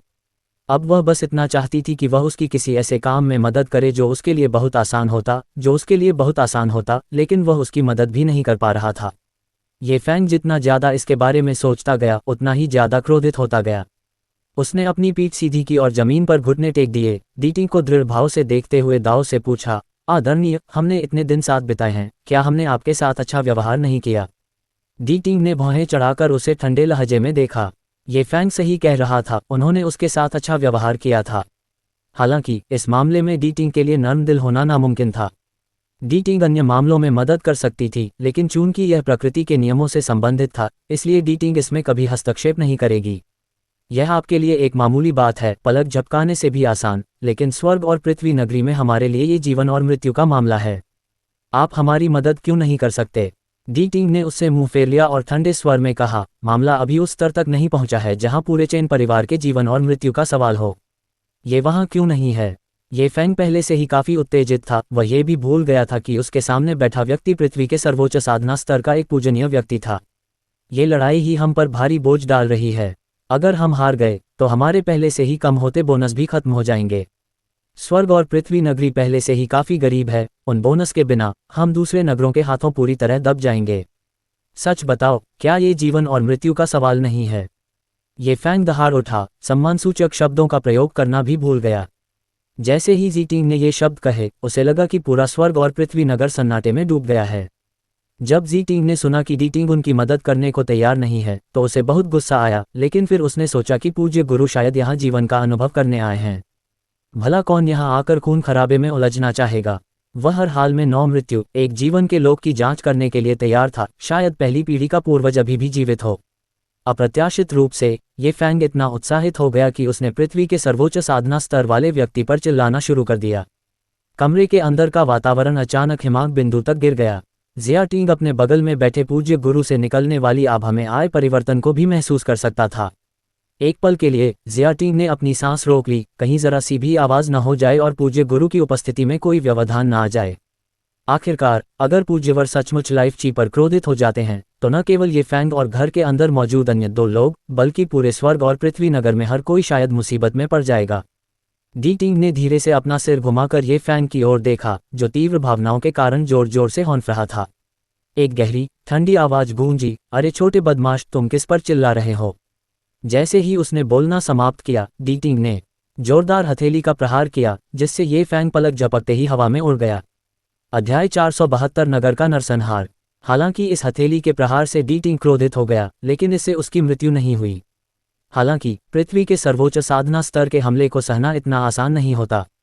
हथेली के प्रहार की शक्ति से ये फैंग लगभग 20 मीटर पीछे की ओर जा गिरा, जिससे उसके पीछे के घर ढह गए। ये फैंग को ऐसा लगा जैसे उसके आंतरिक अंग फटने वाले हों। एक झटके में उसने गाढ़ा खून थूक दिया, दर्द से उसका पूरा शरीर सुन्न हो गया था। हालांकि उसने हठपूर्वक अपनी बाहों का सहारा लेकर उस दीवार को पकड़ लिया जिसे उसने मुक्का मारकर तोड़ दिया था। डी टिंग की आंखें ठंडी पड़ गईं और उसने अपना असीम राजदंड प्रकट किया। पास ही मृत्यु के कगार पर खड़े ये फैंग को देखकर उसने हाथ बढ़ाया और एक गोली प्रकट की, जिसे उसने ये फैंग के शरीर में समाहित कर लिया। मैंने तुम्हें इसलिए मारा क्योंकि मुझे सबसे ज्यादा नफरत तब होती है जब कोई मेरी बात नहीं मानता। मैंने तुम्हें इसलिए बचाया क्योंकि तुम पिछले कुछ दिनों से मेरी बात मान रहे थे। ये कहते हुए डी टिंग ने अपार शक्ति वाले राजदंड को और कसकर पकड़ लिया। साफ तौर पर ये फैंग के अभी के व्यवहार से वह असंतुष्ट था। दांत पीसते हुए उसने कहा, परंतु तुम पर मेरा प्रहार अभी अंत नहीं है, इसलिए मैं तुम्हारे शहर का आधा भाग नष्ट कर दूंगा। आधा भाग तुम्हारे पापों का फल है और आधा भाग तुम्हारे अच्छे कर्मों का। इतना कहकर उसने असीम राजदंड उठाया और घर से गूंजती हुई आवाज के साथ निकल गया। चेन जुबान की दवा का तुरंत असर हुआ था, लेकिन डी टिंग द्वारा दी गई दवा का कोई असर नहीं हुआ। इस समय ये फैंग कोने में बेसुध पड़ा था और हिलने डुलने में असमर्थ था। इस समय वह चिंतित और हताश दोनों था, और यहाँ तक कि वह डी टिंग का अपमान करके उसे वापस लौटने के लिए मजबूर करना चाहता था। हेवन एंड अर्थ सिटी इतने सारे लोगों की कड़ी मेहनत का नतीजा है, आधा शहर। असहाय होकर ये फैंग इस समय कुछ बोल भी नहीं पा रहा था और केवल कराहते हुए ये तियान को देख रहा था, जो खाने की मेज पर खाली निगाहों से खड़ा था। बाहर से आ रही तेज आवाज सुनकर ये फैंग के चेहरे से आंसू बहने लगे, जिससे आखिरकार शी टिंग को होश आया। बाहर ध्वस्त इमारतों से उठती धूल भरी आंधी को निश्चिंत होकर देखते हुए जी टिंग ने शोकग्रस्त ये फैंग की ओर मुड़कर देखा। शहर के स्वामी, वह चिल्लाया और ये फैंग की ओर दौड़ा, उसे धीरे से खींचते हुए ले गया, मानो उसे डर हो कि कहीं वह फिसलकर मर न जाए। बाहर तबाही की आवाजें गूंजती रहीं। ये फैंग ने अपनी धुंधली आंखें बंद कर लीं और उसकी आंखों से आंसुओं की 2 धाराएं बह निकलीं। जिया टिंग को लगा कि ये फैंग मर रहा है और उसने उसे गले लगा लिया और पीड़ा से चिल्लाते हुए कहा, हे भगवान, मत मरो। उसने पहले कभी ऐसा दृश्य नहीं देखा था। हालांकि वह वो वांग अमर संप्रदाय का सबसे विवेकशील सदस्य था, लेकिन उसे आमतौर पर पहाड़ से नीचे केवल छोटी मोटी गड़बड़ियों या छोटे राक्षसों से निपटने के लिए ही भेजा जाता था। ऐसा दृश्य शी टिंग के लिए बहुत बड़ा था, जिसके बारे में कहा जा सकता है कि वह लगभग एक ग्रीनहाउस में पली बड़ी थी। ये फैंग बहुत थका हुआ था।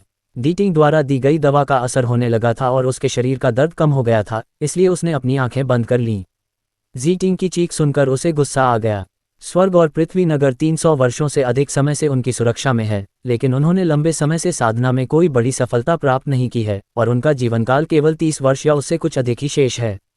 पिछले कुछ वर्षों में स्वर्ग और पृथ्वी नगरी में किए गए अपने योगदानों पर विचार करते हुए ये फैंग का मानना है कि उन्होंने स्वर्ग और पृथ्वी नगरी के लोगों की अपेक्षाओं पर खरा उतरने का काम किया है।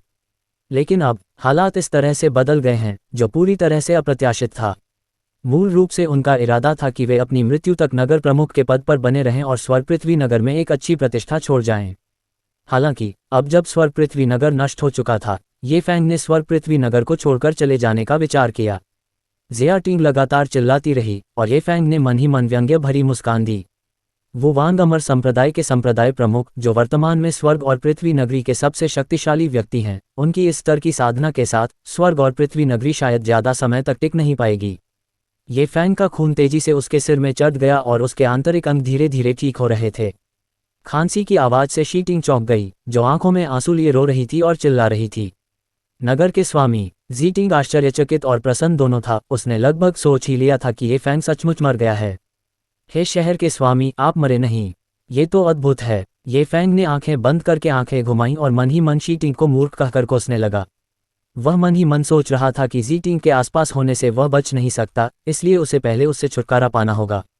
हालात इतने नाजुक थे और लियूजो शहर के साथ टकराव का समय तेजी से नजदीक आ रहा था। ये फैंग की आंखें चमक उठीं। उसने सोचा कि शी टिंग को नौ मृत्यु एक जीवन लोक में भेजना ही सबसे अच्छा होगा, ताकि वह अपने पूर्वजों द्वारा गढ़े गए प्रथम पीढ़ी के पूर्वज को ढूंढ सके। खैर, मुझे बस थोड़ी देर आराम करना है, अपना सामान पैक करना है और निकल जाना है। उससे छुटकारा पाने के बाद मैं चुपके से निकल जाऊंगी। एक बार जब वह उस नौ मृत्यु एक जीवन वाले लोक में चला जाएगा, तो न केवल वह पुराने पूर्वज को वापस नहीं ला पाएगा, बल्कि वह खुद भी वापस नहीं आ पाएगा।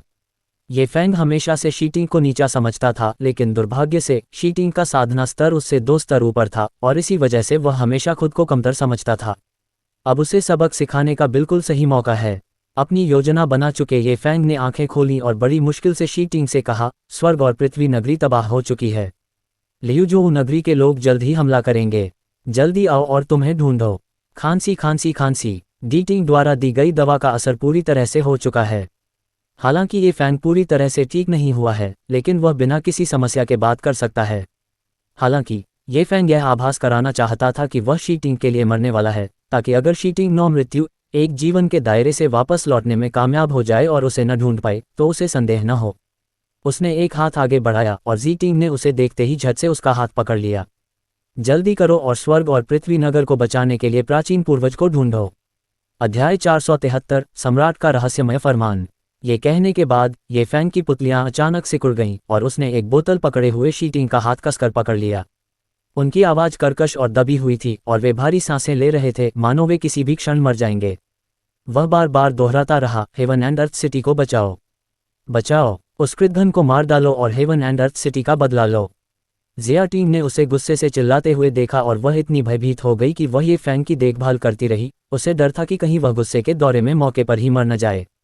जिया टिंग ने उसे दीवार से सटा दिया और बेतहाशा चिल्लाते हुए कहा, हे प्रभु, रुकिए।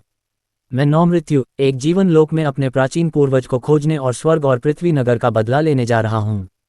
फिर वह लड़खड़ाते हुए दरवाजे की ओर बढ़ा। जिया टिंग की अस्त व्यस्त हालत देखकर ये फैंग उसके जाने के आधे घंटे बाद अचानक हंस पड़ा। वह खड़ा हुआ, लापरवाही से अपने कपड़ों से धूल झाड़ी और उसके चेहरे पर एक भयावह मुस्कान फैल गई। ये प्रथम पीढ़ी के पूर्वज वाली बकवास क्या है? अगर ऐसा कोई व्यक्ति सच में मौजूद था तो हमने उसे तब क्यों नहीं बुलाया? खून से लथपथ थूकते हुए ये फैंग ने बाहर से आती चीख पुकार और इमारतों के ढहने की गूंज सुनी और गुस्से से चिल्लाया, अरे निर्दयी कृतघ्न! मैंने तुम्हें 1 महीने तक खिलाया पिलाया और लाड़ प्यार किया और तुम इस छोटी सी मदद के लिए भी तैयार नहीं हो। अब मुझे किसी बात की परवाह नहीं है। हेवन एंड अर्थ सिटी जो भी हो, मैं अपने गृहनगर वापस जा रहा हूँ, शादी करूंगा और शांतिपूर्ण जीवन बिताऊंगा। जिसे भी यह घटिया नौकरी करनी है कर ले। ये फैंग ने अधिकांश आध्यात्मिक औषधि को अपने शरीर में समाहित कर लिया था और उसके आंतरिक अंग पूरी तरह से ठीक हो चुके थे। उसके शरीर के बाहरी हिस्से पर कुछ मामूली चोटों के कारण उसे अब भी हल्का दर्द हो रहा था। अपने हाथ पैर फैलाने के बाद ये फैंग फर्श पर बिखरे हुए सामान के ऊपर से कदम रखते हुए अपने घर वापस जाने की तैयारी करने लगा, ताकि वह वर्षों से जमा किए गए सोने और चांदी के गहनों को व्यवस्थित कर सके। जिन स्थानों पर जीवन और मृत्यु का निर्धारण साधना स्तर से नहीं होता, वहां जीवन यापन के लिए धन ही पूंजी है। ये फैंग के नगर प्रमुख के रूप में कार्यकाल के दौरान स्वर्ग और पृथ्वी शहर से होने वाले मुनाफे को विभिन्न गुटों में वितरित करने के अलावा बाकी पैसा वह अपनी जेब में डाल लेता था। इन अनमोल चीज़ों के साथ ये फैंग निश्चित रूप से अगले 30 वर्षों तक आराम से जीवन व्यतीत करेगा। स्वर्ग और पृथ्वी महल के कई सेवक भी अपना सामान लेकर बाहर भाग गए। ऐसा प्रतीत होता है कि वे महल के अंदर मौजूद नगर स्वामी के बारे में भूल गए थे। ये फैंग ने थूकते हुए दाव को कोसते हुए कहा, तुम निर्दयी कमीने हो, विपत्ति आने पर सब भाग जाते हैं। निर्दयी नौकरों द्वारा उसके खजाने चुरा लिए जाने के डर से वह बड़बड़ाते हुए अपनी गति तेज कर दी। इसी बीच शी टिंग वुवान पर्वत पर पहुंच चुकी थी। वुवान पर्वत स्वर्ग और पृथ्वी शहर के बाहरी इलाके में स्थित है, लेकिन ये डिटिंग हाफ सिटी की सीमाओं के भीतर नहीं आता है।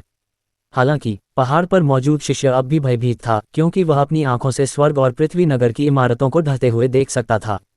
जैसे ही शी टिंगवुआन पर्वत पर प्रकट हुआ, पर्वत पर मौजूद डिस्किस्ट, जो नीचे के जीवंत दृश्य को देख रहे थे, ने उसे घेर लिया। पंथ के गुरुजी, आप वापस आ गए। यामाशिता को क्या हुआ था? क्या ऐसा हो सकता है कि लियुजो शहर से किसी ने फोन किया हो? संप्रदाय प्रमुख, क्या हमें सहायता प्रदान करने के लिए पहाड़ से नीचे जाना चाहिए? ...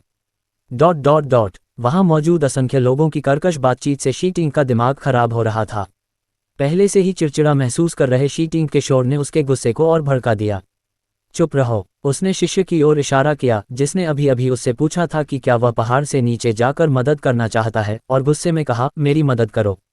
तुम्हें क्या लगता है कि तुम अपने मामूली कौशल से दुनिया को बचा सकते हो? तुम सब मूर्ख हो। अगर तुम्हारे पास करने को कुछ और नहीं है तो जाओ और कुंफू का अभ्यास करो। स्वर्ग और पृथ्वी नगर की पूरी आबादी हमें, वो वांग अमर संप्रदाय को और मुझे देख रही है।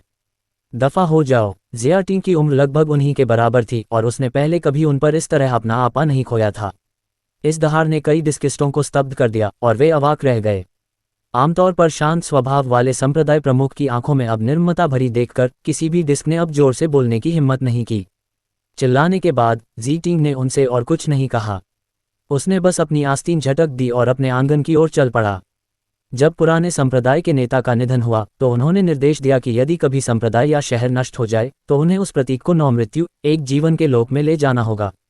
लेकिन उस समय जी टिंग ने इसे बिल्कुल भी गंभीरता से नहीं लिया। उसने पुराने संप्रदाय के नेता से वह टोकन लिया और फिर पुराने संप्रदाय के नेता की मृत्यु के अगले दिन उसे लापरवाही से कहीं फेंक दिया। पुराने संप्रदाय के नेता द्वारा उसे वह प्रतीक चिन्ह दिए जाने के 10 साल से अधिक समय बीत चुका है और शी टिंग ने आखिरी बार उस प्रतीक चिन्ह को 3 साल पहले देखा था। 3 साल पहले जब जी टिंग अपने आंगन का जीर्णोद्धार कर रहा था, तब दाव को एक कोने में एक गहरा काला टोकन मिला। आश्चर्यजनक रूप से टोकन अच्छी गुणवत्ता का था और इतने वर्षों बाद भी चमकदार बना हुआ था। जिया टिंग ने शुरू में टोकन को फेंकने का इरादा किया था, लेकिन फेसबुक पर टोकन की उच्च गुणवत्ता को देखते हुए उसने इसे रख लिया। लेकिन जी टिंग ने उसे पहले ही दुनिया के किसी अज्ञात कोने में रख दिया है। दूर से आती ढहती इमारतों की आवाज़ों के बीच जी टिंग बेचैनी से कुछ खोज रही थी। ऐसा प्रतीत होता था कि उसे टोकन पर लिखी हुई बात याद थी, लेकिन बहुत समय बीत चुका था और उसने उस पर ध्यान नहीं दिया था, इसलिए वह भूल गया। दराजों और अलमारियों को खंगालने के बाद जी टिंग को आखिरकार किताबों की अलमारी के कोने में वह टोकन मिल गया। 3 साल बीत चुके हैं और उस टोकन पर धूल का एक कण भी नहीं जमा है। जी टिंग ने कांपते हाथों से टोकन उठाया और देखा कि उस पर सोने की परत चढ़ी मुहर की लिपि में खुदे हुए 3 बड़े अक्षर सुनहरी रोशनी बिखेर रहे थे। जिया टिंग ने कांपती हुई आवाज में वे 3 शब्द बुदबुदाए, जुबान सम्राट का फरमान। अध्याय 474 अंतिम दिन संत जी टिंग। कई वर्षों से भूली हुई यादें जिया टिंग के मन में बार बार उमड़ने लगीं और उसे वह दिन स्पष्ट रूप से याद आ गया जब पुराने संप्रदाय के नेता का निधन हुआ था। वृद्ध संप्रदाय प्रमुख, जिनकी आंखें धुंधली लेकिन शक्तिशाली थीं, ने जी टिंग को हैरानी से देखा।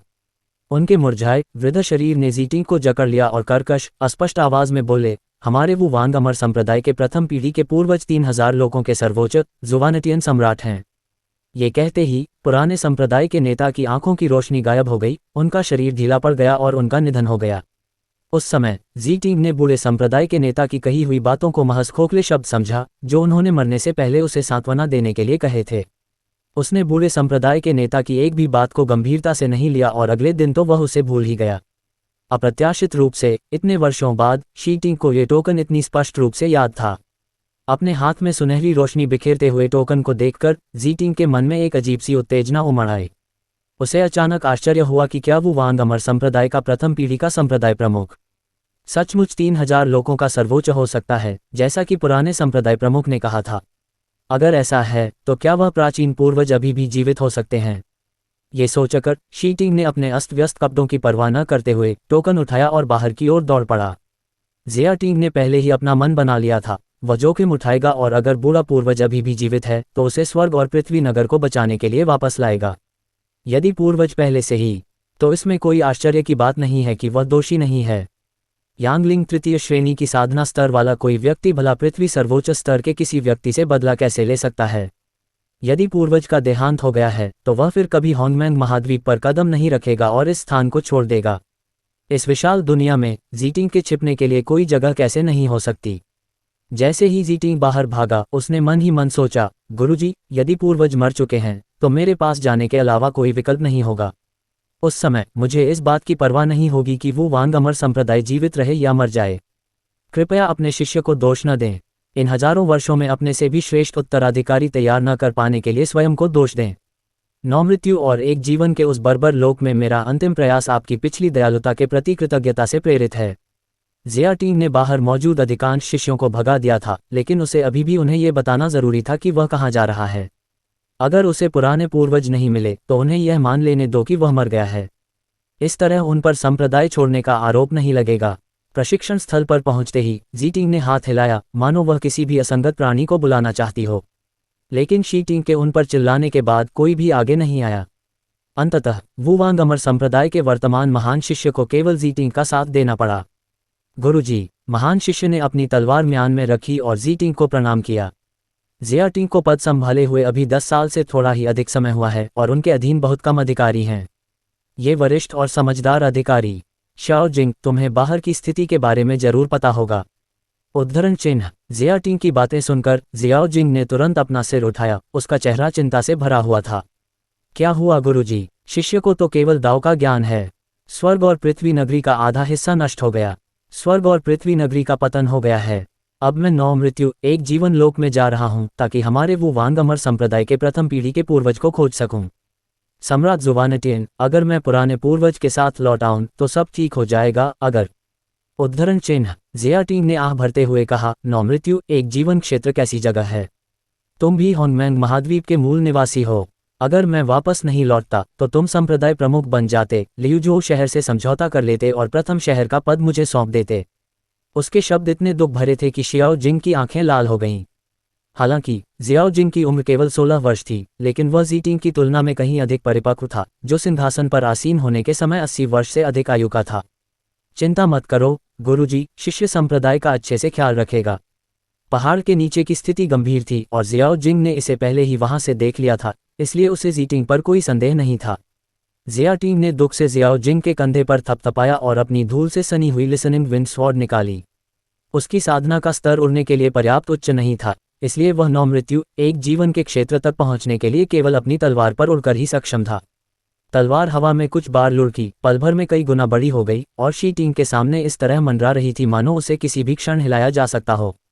जिया टिंग ने वुवान पर्वत की ओर एक नज़र डाली, फिर लिसनिंग विंड स्वॉर्ड पर छलांग लगाई और तुरंत 9 डेथ्स 1 लाइफ दायरे की ओर चल पड़ा। इसी बीच ये फैंग स्वर्ग महल से सभी कीमती सामान लेकर अपनी तलवार पर सवार होकर किसी दूसरी जगह उड़ गया था। डी टिंग ने शहर का आधा हिस्सा ही नष्ट किया था, न उससे थोड़ा ज्यादा न उससे थोड़ा कम। उन्हें नस्ल के बारे में बहुत स्पष्ट समझ थी। वे प्राकृतिक कानून को महत्व देते थे और दूसरों द्वारा अपने अधिकारों का उल्लंघन बर्दाश्त नहीं करते थे। शहर के आधे हिस्से को तबाह करने के बाद डी टिंग को इत्मीनान से एक चाय घर मिला और उसने आराम से चाय पी। सड़कें दहशत में इधर उधर भागते लोगों से भरी हुई थीं।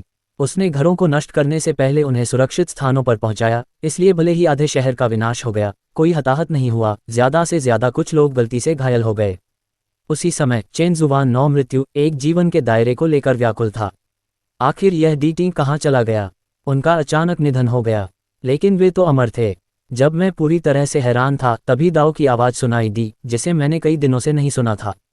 वर्तमान कार्य लेटर डे सेंट को प्रशिक्षित करना। जिया टिंग ने उन्हें शहर पर दोबारा कब्जा करने में मदद की। जिया टिंग ध्यान से सुन रही थी। चेन जुबान को एक पल के लिए लगभग गलतफहमी हो गई थी। सिस्टम की आवाज़ के बोलते ही नीचे देख रहे चेन जुबान ने तुरंत अपना सिर ऊपर उठा लिया। अध्याय 475 वू वांग अमर संप्रदाय।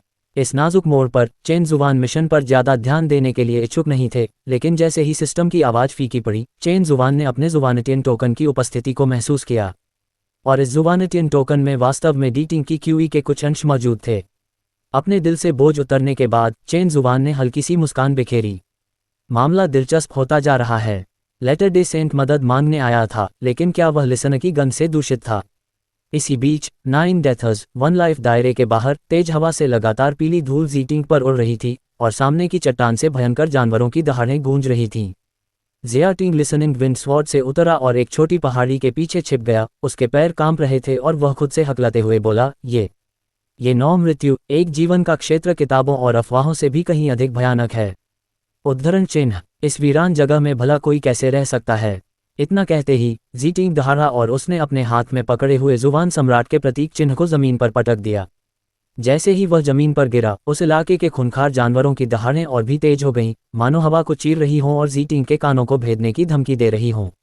अगर यह सिर्फ अटपटा लगे तो ठीक है, लेकिन जीटिंग को डर है कि ये जानवर अचानक चिल्लाने लगे क्योंकि उसने टोकन फेंक दिया था।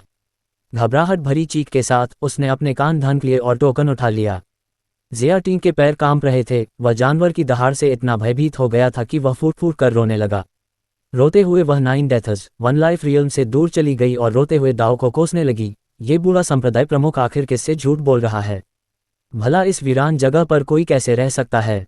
3000 दुनियाओं के सर्वोच्च स्वामी, वे शायद अब तक जंगली जानवरों द्वारा खा लिए गए होते या मर चुके होते। मैं तो अपने किसी पूर्वज को भी नहीं ढूंढने जा रहा, इससे अच्छा तो यही है कि मैं भाग जाऊं। जानवरों की दहाड़ें लगातार गूंज रही थीं। जीटिंग धीरे धीरे चल रहा था, उसे डर था कि कहीं अंदर मौजूद जंगली जानवर अचानक बाहर निकलकर उसे खा न जाएं, और साथ ही उसके पैर इतने कमजोर थे कि वह सीधे भाग भी नहीं सकता था।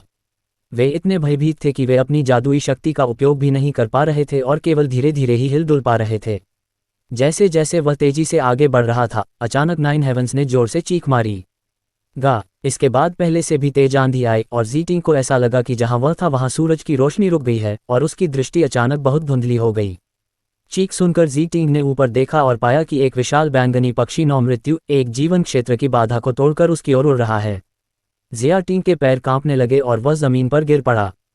फिर उसे अपने शरीर के निचले हिस्से में एक गर्म सनसनी महसूस हुई और एक पीला तरल उसके कपड़ों में रिसने लगा, जिससे एक अप्रिय गंध आने लगी। आकाश को ढक सकने वाले पंखों वाले उस विशालकाय पक्षी को देखकर जीटिंग इतना स्तब्ध रह गया कि वह बोल भी नहीं सका।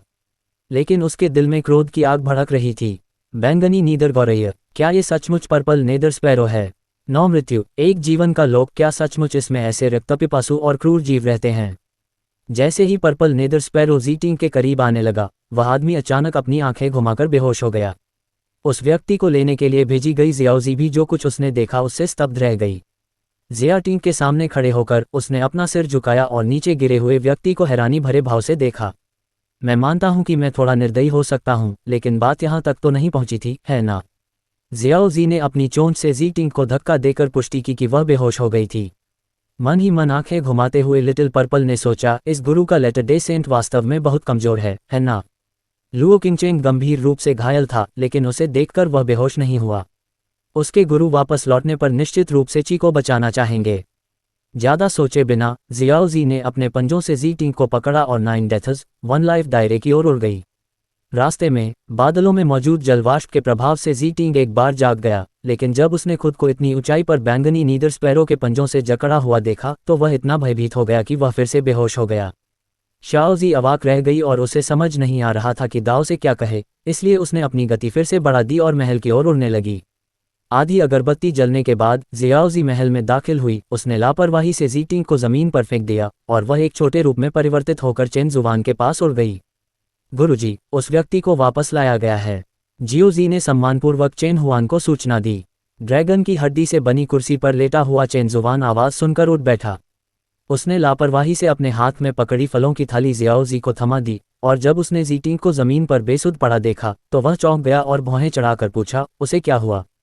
मुझे याद है कि मुझे ऐसा महसूस हुआ था कि उसे कोई चोट नहीं आई है। लिटिल पर्पल ने अपने मुंह से एक नाइहे बेरी उठाए और चपचपाने की आवाज के साथ जवाब दिया, मास्टर, उसने मुझे बेहोश होते हुए देखा। क्या तुम डर के मारे बेहोश हो गए थे? हाँ, और 2 बार। चेन हुआन, उद्धरण चिन्ह। वह उठा और हॉल के बीच में स्थित शीटिंग की ओर चल पड़ा और अपने हाथों को पीठ के पीछे बांधकर जमीन पर लेटे हुए व्यक्ति को देखने लगा। जैसे ही मैं करीब पहुंचा, मुझे एक अप्रिय गंध महसूस हुई। भौहें चढ़ाकर चेन हुआन ने जमीन पर अधमरी हालत में पड़े शीटिंग को तिरस्कार भरी नजरों से देखा। उसने अपना हाथ बढ़ाया और शीटिंग की आस्तीन में मौजूद जुबान सम्राट का प्रतीक चिन्ह ऊपर तैरता हुआ उसके सामने आ गिरा। चेन जुबान ने सम्राट का प्रतीक चिन्ह प्राप्त करने के बाद बार बार उसकी जांच की, ये निर्धारित करने की कोशिश करते हुए कि यह किस संप्रदाय का अंतिम दिन का संत था, ये देखते हुए कि वह कितना अक्षम था। जब चेन जुबान ने सम्राट के प्रतीक चिन्ह के नीचे लिखे छोटे अक्षरों को देखा तो उसे अचानक समझ में आ गया कि क्या हो रहा है। ये संप्रदाय अभी भी होंगमेंग महाद्वीप में स्थित था और चेन जुबान शीटिंग की स्थिति को समझता था। आखिरकार होंगमेंग महाद्वीप ही वह स्थान था जहां उसने सबसे अधिक समय बिताया था और वह वहां की स्थिति से भली भांति परिचित था। वुवांग अमर संप्रदाय चेन हुआन द्वारा इस दुनिया में आगमन पर स्थापित किया गया पहला संप्रदाय है।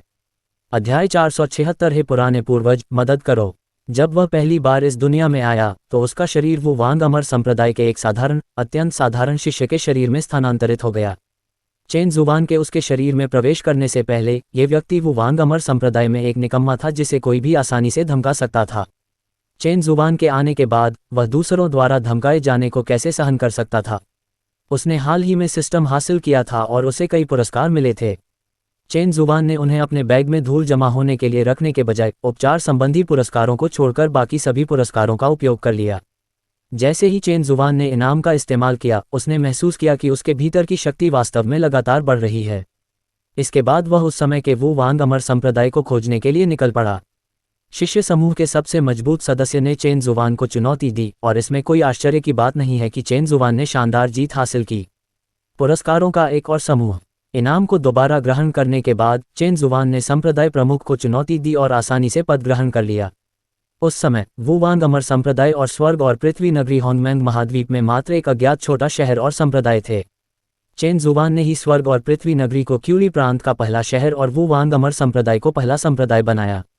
जिस समय चेन जुबान ने क्यूली प्रांत में बिताया जो कि पूरे होंगमेंग महाद्वीप में सबसे शक्तिशाली स्थान भी था, उस दौरान सबसे शक्तिशाली व्यक्ति चेन जुबान ही थे। बाद में चेन जुबान को नए संप्रदायों की स्थापना जारी रखने की आवश्यकता हुई, इसलिए उन्होंने संप्रदाय प्रमुख का पद एक ऐसे शिष्य को सौंप दिया जो अत्यंत वफादार था और जिसकी साधना का स्तर काफी अच्छा था, जिसे उन्होंने पोषित किया था। उसके बाद चेन जुबान ने दुनिया भर की यात्रा की और शायद ही कभी वापस लौटी। मुझे लगा था कि होंगमेंग महाद्वीप की अनूठी प्रणाली को देखते हुए वुवांग अमर संप्रदाय कभी भी मुझसे मदद के लिए नहीं आएगा, लेकिन मैंने कभी उम्मीद नहीं की थी। ज़ियाटिंग को जमीन पर रेंगते हुए देखकर चेन जुबान ने महसूस किया कि इस लेटर डे सेंट का साधना स्तर केवल यांगलिंग तृतीय श्रेणी का था। लेकिन फिर मैंने इस बारे में दोबारा सोचा, यांगलिंग का तृतीय श्रेणी का साधना स्तर होंगमेंग महाद्वीप में औसत से ऊपर माना जाता है। इसके अलावा उनमें श्रवण शक्ति लिसनिंग बीस्ट की आभा भी मौजूद है। चेन जुबान अपने हाथ पीठ पीछे बांधकर ड्रैगन बोन कुर्सी की ओर बढ़ा। उसके हाथों के एक सहज इशारे से जमीन पर लेटे हुए ज़ीटिंग ने तुरंत अपने कपड़े बदल लिए। जैसे ही चेन जुबान बैठा, ज़ीटिंग ने धीरे धीरे अपनी आंखें खोलीं। ज़ियाटिंग को यह महसूस हो रहा था कि वह ठंडी संगमरमर की फर्श पर लेटी हुई है, न कि पीली मिट्टी पर। हालांकि उसका शरीर अभी भी डर से कांप रहा है और वह अभी तक उबर नहीं पाया है। उसने ऊपर देखा तो उसे एक असाधारण व्यक्तित्व वाला सुंदर युवक हड्डियों से बनी एक विशाल कुर्सी पर बैठा हुआ दिखाई दिया। वह लड़का सुरुचिपूर्ण था और अपनी लंबी पतली सफ़ेद उंगलियों से उसने एक पीला फल उठाया और कुर्सी के आर्मरेस्ट पर बैठी एक छोटी चिड़िया को खिला दिया। हालांकि चेन जुबान ने अपनी आभा को प्रकट नहीं किया और शीटिंग के स्तर के लोग उसकी आभा को महसूस नहीं कर सके, फिर भी शीटिंग चेन जुबान से निकलने वाली दमनकारी आभा से भयभीत हो गया। उसका कंठ उभरा हुआ था। वह उठ बैठा और आधा पैर पीछे हटकर कांपती हुई आवाज में पूछा, तुम कौन हो? चारों ओर फैले भव्य सुनहरे हॉल को देखते हुए उसने पूछा, ये कौन सी जगह है? ऊपर खड़े लड़के ने हल्की सी मुस्कान दी, ताली बजाई, उसकी ओर मुड़ा और उसकी आंखों में एक ऐसा भाव था जिसे शीटिंग समझ नहीं सका। तुम मुझे ढूंढने आए हो, लेकिन तुम्हें पता नहीं कि मैं कौन हूं। मैं तुमसे मिलने आया था। ज़ीटिंग को उसकी बात समझ नहीं आई और उसने दाव को जवाब दिया, मैं अपने पूर्वज से मिलने आया था। दाव के बोलने की आधी बात पूरी होने से पहले ही ज़ीटिंग को समझ आ गया कि क्या हो रहा है, लेकिन उसका मुंह उसके दिमाग से ज़्यादा तेज चल रहा था और उसने फिर भी सब कुछ उगल दिया। पुराने पूर्वज। ज़ीटिंग आगे झुकी और उत्साहित भाव से कुछ कदम रेंगते हुए बोली, आप मेरे पुराने पूर्वज हैं। चेन हुआन ने उसे सीधे जवाब नहीं दिया, बल्कि उसे एक रहस्यमयी मुस्कान दी और फिर से शियाओजी को खाना खिलाने के लिए मुड़ गई। हे पूर्वज, मेरी मदद करो। चेन जुबान ने हल्की सी मुस्कान के साथ बिना सिर घुमाए कहा, मुझे इसके बारे में बताओ। ज़ियाटिंग ने सबसे पहले चेन जुबान को वह पूरी कहानी सुनाई कि कैसे पूज्य व्यक्ति ने शहर को नष्ट किया, और फिर चेन जुबान को लियूजो शहर की घटनाओं के बारे में विस्तार से बताया। हे पूर्वज, कृपया हमें बचाओ। लियूजो शहर क्यूयू संप्रदाय का मुखिया निर्दय है। अगर हम असफल हुए तो वह स्वर्ग और पृथ्वी नगरी के शेष आधे हिस्से को भी निश्चित रूप से नष्ट कर देगा। ज़ियाटिंग जमीन पर घुटने टेक कर रोने लगी, उसकी नाक से लगातार आंसू बह रहे थे। बातचीत के बीच में ही चेन जुबान को एहसास हुआ कि दाव कौन था जिसने शहर को तबाह किया था। उसने झुंझलाहट में अपनी नाक दबाई। तभी शीटिंग ने फिर से लियूजो शहर का जिक्र किया। लियूजो शहर के संप्रदाय प्रमुख का साधना स्तर क्या है? चेन जुबान ने व्याकुलता से पूछा, क्या हांगकांग महाद्वीप में कोई ऐसा गुरु प्रकट हुआ है जिसने मेरे अनुयायी को इस स्थिति तक पहुंचाया है? हे पूर्वज, लियूजोऊ शहर में संप्रदाय प्रमुख का साधना स्तर कम से कम यांगलिंग 5वीं श्रेणी का होना चाहिए। क्या? चेन जुवान को लगा कि उसने गलत सुना है। जिया टिंग और चेन जुवान आश्चर्यचकित थे और उन्हें स्पष्ट रूप से यह आभास हुआ कि यह बूढ़ा पूर्वज भी शायद उतना अच्छा नहीं होगा। लेकिन फिर भी उन्होंने आदरपूर्वक दोहराया, पुराने पूर्वज, उस संप्रदाय के गुरु की साधना का स्तर कम से कम यांगलिंग की 5वीं श्रेणी के बराबर है। बोलते समय उन्होंने चेन जुवान की ओर इशारा किया। उन्हें चिंता थी कि कहीं वह उन्हें ठीक से सुन ना पाए। ऊपरी सीट पर बैठी चेन जुवान वाकई हैरान थी। वह दाव को जानता है, होंगमेंग महाद्वीप अब पहले जैसा नहीं रहा क्योंकि इसकी आध्यात्मिक शक्ति पूरी तरह से समाप्त हो चुकी है। इस महाद्वीप में रहने वाले लोग जन्म से ही कमजोर आध्यात्मिक चेतना के साथ पैदा हुए थे, लेकिन चेन जुवान ने कभी नहीं सोचा था कि यह स्थिति इतनी खराब हो जाएगी कि आध्यात्मिक स्तर का चरित्र विकसित करने वाला व्यक्ति भी क्रूर माना जा सकता है। अध्याय 477 एक आह। चेन जुवान ने जीटिंग को घोर तिरस्कार से देखा और आश्चर्यचकित होकर कहा, क्या वो वांगमर संप्रदाय अब इतना कमजोर हो गया है? मेरा शिष्य एक मामूली यांगलिंग 5वीं कक्षा के छात्र से इतना डर गया। चेन हुआन की बातों से जिया टिंग भी बेहद स्तब्ध रह गई। क्या किसी की साधना का स्तर यांगलिंग 5वीं श्रेणी का होना डरावना है? वो वांगमर संप्रदाय की तो बात ही छोड़िए, आज हांगकांग महाद्वीप में भी स्पिरिट रैंक वाले ब्रेकर थ्रू खिलाड़ी बहुत कम हैं। जिया टिंग के मन की बात भांपते हुए चेन जुवान ने असहाय होकर अपनी आंखें घुमाईं और शाप देते हुए कहा, इस होंगमेंग महाद्वीप को सचमुच साफ करने की जरूरत है। फिर उसने गुस्से में खाली हवा में मुट्ठी घुमाए और चिल्लाते हुए कहा, काश मैंने लेवल अप न किया होता और 9 मृत्यु, एक जीवन के दायरे में अकेले ही रह पाता। हर दिन ये सब बकवास। बूढ़े पूर्वज। चेन हुआन के असामान्य व्यवहार को देखकर जी टिंग ने दाव से पूछे बिना नहीं रह सकी, क्या हुआ? अगर उसने पूछा ना होता तो वह मुसीबत में नहीं पड़ता, लेकिन क्या वह चेन जुवान के निशाने पर आकर खुद ही मुसीबत मोल नहीं ले रहा था? जियाओ जी ने अपनी आंखें घुमाईं और जी टिंग से मुंह फेरने का फैसला किया। मैंने क्या किया? चेन जुवान ने जी टिंग की ओर इशारा करते हुए दहाड़ा, मेरे लेटर डे सेंट को एक ऐसे व्यक्ति ने धमकाया जिसकी साधना का स्तर केवल स्पिरिट रेजिंग रैंक पर है। मैंने आखिर क्या किया? मैं तुम लोगों को कायरता का सबक सिखाऊंगा। आवाज इतनी तेज थी कि कान बहरे हो गए और काफी देर तक हॉल में गूंजती रही। डांट खाने के बाद जी टिंग आज्ञाकारी हो गया, सिर झुकाकर घुटनों के बल बैठ गया और कुछ भी नहीं बोला।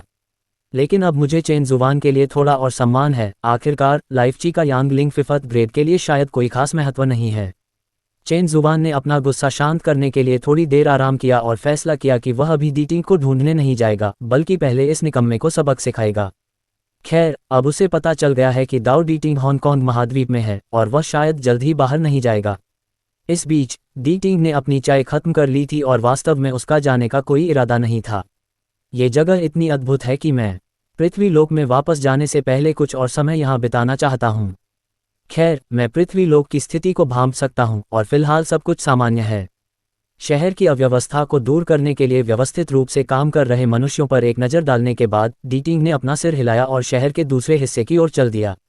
वह अब भी अपने व्यक्तित्व को छिपा नहीं सका था और इस समय जी टिंग को इस बात का एहसास नहीं था कि यही व्यक्तित्व वह कारण था जिसके चलते दूसरे लोग उसके साथ इतना असाधारण सम्मान और उत्साह का व्यवहार करते थे। नीचे घुटनों के बल बैठे जी टिंग को देखकर चेन जुवान ने अपनी आंखें घुमाई, खड़ी हुई और ठंडे लहजे में उससे कहा, मेरे साथ आओ। जिया टिंग ने हैरानी से ऊपर देखा और चेन जुवान को अंदर आते हुए देखा, इसलिए वह तुरंत उसके पीछे चली गई। जी टिंग के कारण ची का व्यवहार इतना बुरा था कि चेन जुवान थोड़ी उलझन में पड़ गई। वह उसे पीछे के बगीचे में ले गई और Jade Spring Divine Brew Lake पर पहुंच गई। झील के बीच में बने मंडप में कुछ लोगों को दोपहर का भोजन लगाते देख शी टिंग के प्रति चेन जुवान का गुस्सा कुछ कम हो गया। छोड़ो इसे, जी टिंग का स्तर बहुत कम है, पहले धीरे धीरे उसकी आध्यात्मिक शक्ति बढ़ाते हैं। मंडप के अंदर मौजूद लोगों ने चेन जुवान को देखा और उन्हें हाथ हिलाकर अभिवादन किया। ऐसा कहा जाता है कि इसमें कई लोग शामिल हैं, लेकिन वास्तव में केवल 3 ही लोग हैं। जियाओ युआन और नाइट लाइट दोनों मामलों को संभालने के लिए लाइट दायरे में लौट गए, केवल चेन जी ही वहां रह गए। लिंग फैंग और बाय लिंग। टेबल पर बैठते ही चेन जुवान को एहसास हुआ कि कोई गायब है। वेंग बाईयू कहाँ है? ऐसा लगता है जैसे मैंने उसे पूरे दिन नहीं देखा। वह आमतौर पर काफी ध्यान खींचने वाला होता है, इसलिए कुछ समय से उसे न देखना अजीब लग रहा है। चेन जी ने आखिरी व्यंजन मेज पर रखा और जवाब दिया, वरिष्ठ वेंग ने आज सुबह कहा था कि वह विश्व देवता मंदिर वापस जा रहे हैं। उन्होंने आपको ढूंढा लेकिन आप वहां नहीं थे, इसलिए वह चले गए। चेन जुवान ने सिर हिलाकर जवाब दिया। चेन जी ने झील के किनारे खोई खोई सी खड़ी शी टिंग की ओर देखा और चेन जुवान से पूछा, पुराने पूर्वज, ये कौन है? ओह! चेन जुवान खाना खाते खाते लगभग जी टिंग के बारे में भूल ही गया था। उसने जी टिंग को हाथ हिलाकर कहा, इधर आओ, तुम वहां क्यों खड़ी हो? जिया टिंग जल्दी से मंडप में दाखिल हुई और फुसफुसाते हुए बोली, पुराने पूर्वज। सिर्फ इस एक वाक्य से ही उन तीनों को समझ आ गया कि यह व्यक्ति कौन था। चेन जी ने भी ऐसा ही किया। चेन जुबान की ओर देखते हुए, जिसने कोई और निर्देश नहीं दिया, उसने पूछा, पुराने पूर्वज, क्या हम उनके लिए चॉपस्टिक और एक कटोरा तैयार कर लें? कोई ज़रूरत नहीं, चेन जुबान ने बिना ऊपर देखे कहा, वह इन चीज़ों को पचा नहीं सकता। जिया टिंग भी बहुत विनम्र नहीं थी, उसने फुसफुसाते हुए कहा, वृद्ध पूर्वज, मुझे अपच नहीं है। उद्धरण चिन्ह। माहौल कुछ पल के लिए थोड़ा असहज हो गया। चेन जी शी टिंग के लिए कुछ कटोरे और चॉपस्टिक लाने जा रही थी, तभी चेन हुआन ने उन्हें बीच में ही रोक दिया। उसने ठंडी निगाहों से जी टिंग की ओर देखा, अपनी चॉपस्टिक से मेज पर रखे खाने की ओर इशारा किया और पूछा, क्या तुम इन व्यंजनों को पहचानते हो? जिया टिंग ने खाने की मेज पर एक नज़र डाली और फुसफुसाते हुए कहा, क्या ये मीठे और खट्टे पोर्क रिब्स, स्टीम्ड फिश और ब्रेस्ड बैंगन जैसे साधारण घरेलू व्यंजन नहीं हैं? उसके बोलने से पहले ही चेन जुबान ने व्यंग्य भरी मुस्कान बिखेर दी। लेकिन इसमें शी टिंग की कोई गलती नहीं है। एक बार जब आप इन चीज़ों से परिचित हो जाते हैं तो आप उनके मूल स्वरूप को पहचान नहीं पाते। चेन जुबान को उसे समझाने में आलस आ रहा था। उसने सिर हिलाया, सुअर की पसली का एक और टुकड़ा उठाया और अपने मुंह में ठूंस लिया। दाओ ने कहा, तुम इसके बारे में बाद में धीरे धीरे जान लोगी। अभी के लिए बस इतना जान लो कि इसे खाने से तुम्हारी जान जा सकती है। जी टिंग को समझ नहीं आया। ये तो बस थोड़ा सा खाना है। अगर वे नहीं चाहते कि तुम इसे खाओ तो बस कह दो। तुम इसे खुद पचा नहीं सकते। चेन जुबान ने स्वाभाविक रूप से उसके मन की बात सुन ली। हॉन्गमैंग महाद्वीप के पतन पर आह भरते हुए उसके होठों पर एक व्यंग्यात्मक मुस्कान आ गई। अध्याय 478। क्या तुम अब भी मुझसे सवाल करने की हिम्मत करते हो? जब चेन जुबान पहली बार इस दुनिया में आई तो उसने यहाँ के नियमों को समझने के लिए बहुत शोध किया। क्योंकि वह हॉन्गमैंग महाद्वीप में थी, इसलिए उसे स्वाभाविक रूप से दाव का ज्ञान था। हॉन्गमैंग महाद्वीप का गौरवशाली अतीत। जब 3000 दुनियाओं का निर्माण हुआ तो हॉन्गमैंग महाद्वीप एक अद्वितीय महाशक्ति बन गया। इस महाद्वीप की घास में भी अपार आध्यात्मिक शक्ति समाहित है। इस असाधारण आध्यात्मिक शक्ति के कारण ही हॉन्गमैंग महाद्वीप वह पवित्र भूमि बन गया है जिसकी सभी साधक कामना करते हैं। हालांकि आध्यात्मिक शक्ति असीमित नहीं है, एक बार इसका उपयोग हो जाने पर यह समाप्त हो जाती है। मनुष्यों के लगातार आने जाने और भूस्तरों में बदलाव के कारण धीरे धीरे हॉन्गमैंग महाद्वीप का पतन हुआ। धीरे धीरे हॉन्गमैंग महाद्वीप की आध्यात्मिक शक्ति समाप्त हो गई, जिससे ये गौरवशाली अतीत वाला एक साधारण महाद्वीप बन गया। संयोगवश चेन जुबान के इस दुनिया में आने से कुछ साल पहले ही हॉन्गमैंग महाद्वीप ने आधिकारिक तौर पर 3000 लोगों के समक्ष अपने अंत की घोषणा कर दी थी। इसलिए जब चेन जुबान इस दुनिया में आए तो हॉन्गमैंग महाद्वीप एक समृद्ध इतिहास और सभ्यता वाला एक साधारण महाद्वीप था। यह अविश्वसनीय है कि लगभग 200,000 वर्षों के बाद हॉन्गमैंग महाद्वीप इतना तबाह हो गया है। चीन में यांगलिंग की 5वीं कक्षा के स्तर का कोई व्यक्ति भी दहशत की लहर पैदा कर सकता है। जब मैं संप्रदाय प्रमुख था तब कम से कम मेरे पास आध्यात्मिक स्तर का कोई व्यक्ति था जो ब्रेकथ्रू के माध्यम से मेरा पदभार संभाल सकता था। लेकिन समय के साथ ये सब गड़बड़ हो गया है। हालांकि मैं हमेशा हांगकांग महाद्वीप में रहा हूं, लेकिन मैंने कभी भी दुनिया में दोबारा प्रवेश नहीं किया है। उनके स्वयं के लेटर डे सेंट ने इस स्तर की भ्रष्टता नहीं देखी थी, जो अप्रत्यक्ष रूप से इस प्राचीन पूर्वज से संबंधित थी। एक आह भरते हुए चेन जुबान ने उनके बगल में स्थित Jade Spring Divine Brew Lake की ओर इशारा किया और जी टिंग से कहा, जाओ और इस झील का थोड़ा पानी पी लो। जब तुम इसे पचा लोगे तो मैं तुम्हें बैठने और कुछ खाने के लिए कहूँगा। ये सुनकर जी टिंग ने अपने बगल में स्थित झील की ओर देखा और मन ही मन उपहास किया। क्या ये सिर्फ एक साधारण झील नहीं है? तेज धूप में क्या यह एक साधारण झील की तुलना में थोड़ा अधिक सुंदर नहीं लगता? यह क्या है? जिया टिंग ने अपनी आस्तीनें ऊपर चढ़ाईं, मुड़ा और झील से पानी का एक बड़ा घूंट पीने के लिए जमीन पर लेट गया। झील का पानी ठंडा और स्वाद में मीठा है और यह स्वादिष्ट लगता है। ये झील के पानी जैसा नहीं दिखता, यह विशेष रूप से तैयार की गई फलों की शराब जैसा दिखता है। जिया टिंग की आंखों में आश्चर्य की एक झलक दिखाई दी और उसने झील से पानी के कई और बड़े घूंट लिए। चेन जुबान ने ये देखा लेकिन उसे रोका नहीं। उसने मुट्ठी भर चावल अपने मुंह में डाले और एक अर्थपूर्ण मुस्कान दी। जिया टिंग को सिर्फ पानी पीने से ही पेट भरा हुआ महसूस हुआ। इस झील का पानी कितना स्वादिष्ट है, वह उठते हुए बोला। जैसे ही वह सीधा खड़ा हुआ, उसके शरीर के भीतर एक जबरदस्त शक्ति का विस्फोट हुआ। इससे पहले कि वह कोई प्रतिक्रिया कर पाता, ये शक्ति जी टिंग के शरीर में प्रवाहित होती रही और उसके मांस और रक्त में विलीन हो गई। फ्यूजन से होने वाला दर्द उसके लिए बिल्कुल असहनीय था। जिया टिंग के पूरे शरीर में असहनीय दर्द की लहर दौड़ गई। वह कुछ कदम लड़खड़ा कर आगे बढ़ा, मंडप के एक खंभे को पकड़ा और जमीन पर गिर पड़ा। लिंग फैंग शी टिंग के सबसे करीब था। उसे इस हालत में देखकर उसने जल्दी से अपनी चॉपस्टिक नीचे रख दी और शी-टिंग की मदद करने के लिए आगे बढ़ना चाहा, लेकिन चेन जुबान ने उसे रोक दिया। चेन जुबान ने हाथ हिलाकर उसे बैठने का इशारा किया। कोई ज़रूरत नहीं, मैं बस उसे इस तरह तड़पाना चाहता हूँ ताकि देख सकूं कि क्या वह अब भी मुझ पर शक करने की हिम्मत करता है। चेन जुबान के निर्देश सुनकर लिंग फैंग आगे बढ़ने की हिम्मत नहीं कर पाया और न ही उसने चॉपस्टिक से खाना जारी रखा। वह घबराकर ज़ी-टिंग को ज़मीन पर तड़पते हुए देखता रहा। अलग अलग साधना स्तर वाले लोगों की आध्यात्मिक ऊर्जा को अवशोषित करने की क्षमता की भी सीमाएं होती हैं, जैसे कि लिंग फैंग। पृथ्वी के सर्वोच्च स्तर पर रहने वाले लोग स्वाभाविक रूप से ठीक होते हैं और चेन जी भी ठीक हैं, वे बिना किसी विशेष समस्या के कभी कभी अपनी ची का उपयोग कर सकते हैं। हालांकि ज़ी-टिंग अभी स्पिरिट नरिशिंग स्टेज के दूसरे स्तर पर ही है। जेड स्प्रिंग डिवाइन ब्रू का पूरा घूंट पीना तो दूर की बात है, एक कप भी पीने से उसे बहुत दर्द होगा।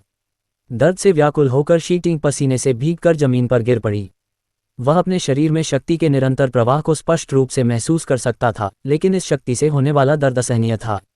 ज़ी-टिंग को दुख का एक झटका लगा। उसे इस बात का पछतावा हुआ कि उसने बूढ़े पूर्वज के बारे में इतना क्यों सोचा और उसकी बात क्यों नहीं मानी और सिर्फ स्वाद के लिए इतना सारा झील का पानी क्यों पी लिया। और आखिर यह झील का पानी है क्या? एक बूंद से इतनी शक्ति कैसे मिल सकती है? जब ज़ी-टिंग इस बारे में सोचने लगा तो उसे बेहद अन्याय का एहसास हुआ। दर्द जरा भी कम नहीं हुआ। वह सिकुड़कर जमीन पर लौटने लगा और उसकी आंखों से आंसू बहने लगे। पुराने पूर्वज, मेरी मदद करो, मेरी मदद करो। अंततः वह इसे और सहन नहीं कर सका और उसने चेन जुबान से मदद मांगी। चेन जुबान ने ठंडी झंझनाहट के साथ कहा, क्या तुमने नहीं कहा था कि तुम्हें बदहजमी नहीं है? फिर तुम थोड़ा सा पानी भी क्यों नहीं पचा पा रहे हो? मैं गलत थी, हे पूर्वज, मैं गलत थी, कृपया मुझे बचाओ। ज़ी-टिंग अब और सहन नहीं कर सकी और छटपटाने लगी और जोर जोर से रोने लगी। उसकी चीखों से झील की सतह पर भी लहरें उठने लगीं। चेन जुबान ने हाथ बढ़ाकर शी-टिंग को कुछ आध्यात्मिक ऊर्जा संचारित की। शी-टिंग को मतली महसूस हुई, लेकिन वह उल्टी नहीं कर सकी। लेकिन पल भर में ही मेरे शरीर का दर्द काफ़ी कम हो गया। ज़ी-टिंग कुछ देर तक जमीन पर लेटी रही, फिर उसे होश आया। तब तक चेन जुबान का खाना खत्म हो चुका था। उसने चॉपस्टिक नीचे रखी, मुंह पोंछा, दाव के पीले चेहरे को देखकर मुस्कुराया और पूछा, क्या अब भी तुम मुझसे सवाल करने की हिम्मत करते हो? ज़ी-टिंग तुरंत उठकर चेन जुबान के सामने सिर झुकाना चाहता था, लेकिन वह हिलने डुलने के लिए बहुत कमजोर था।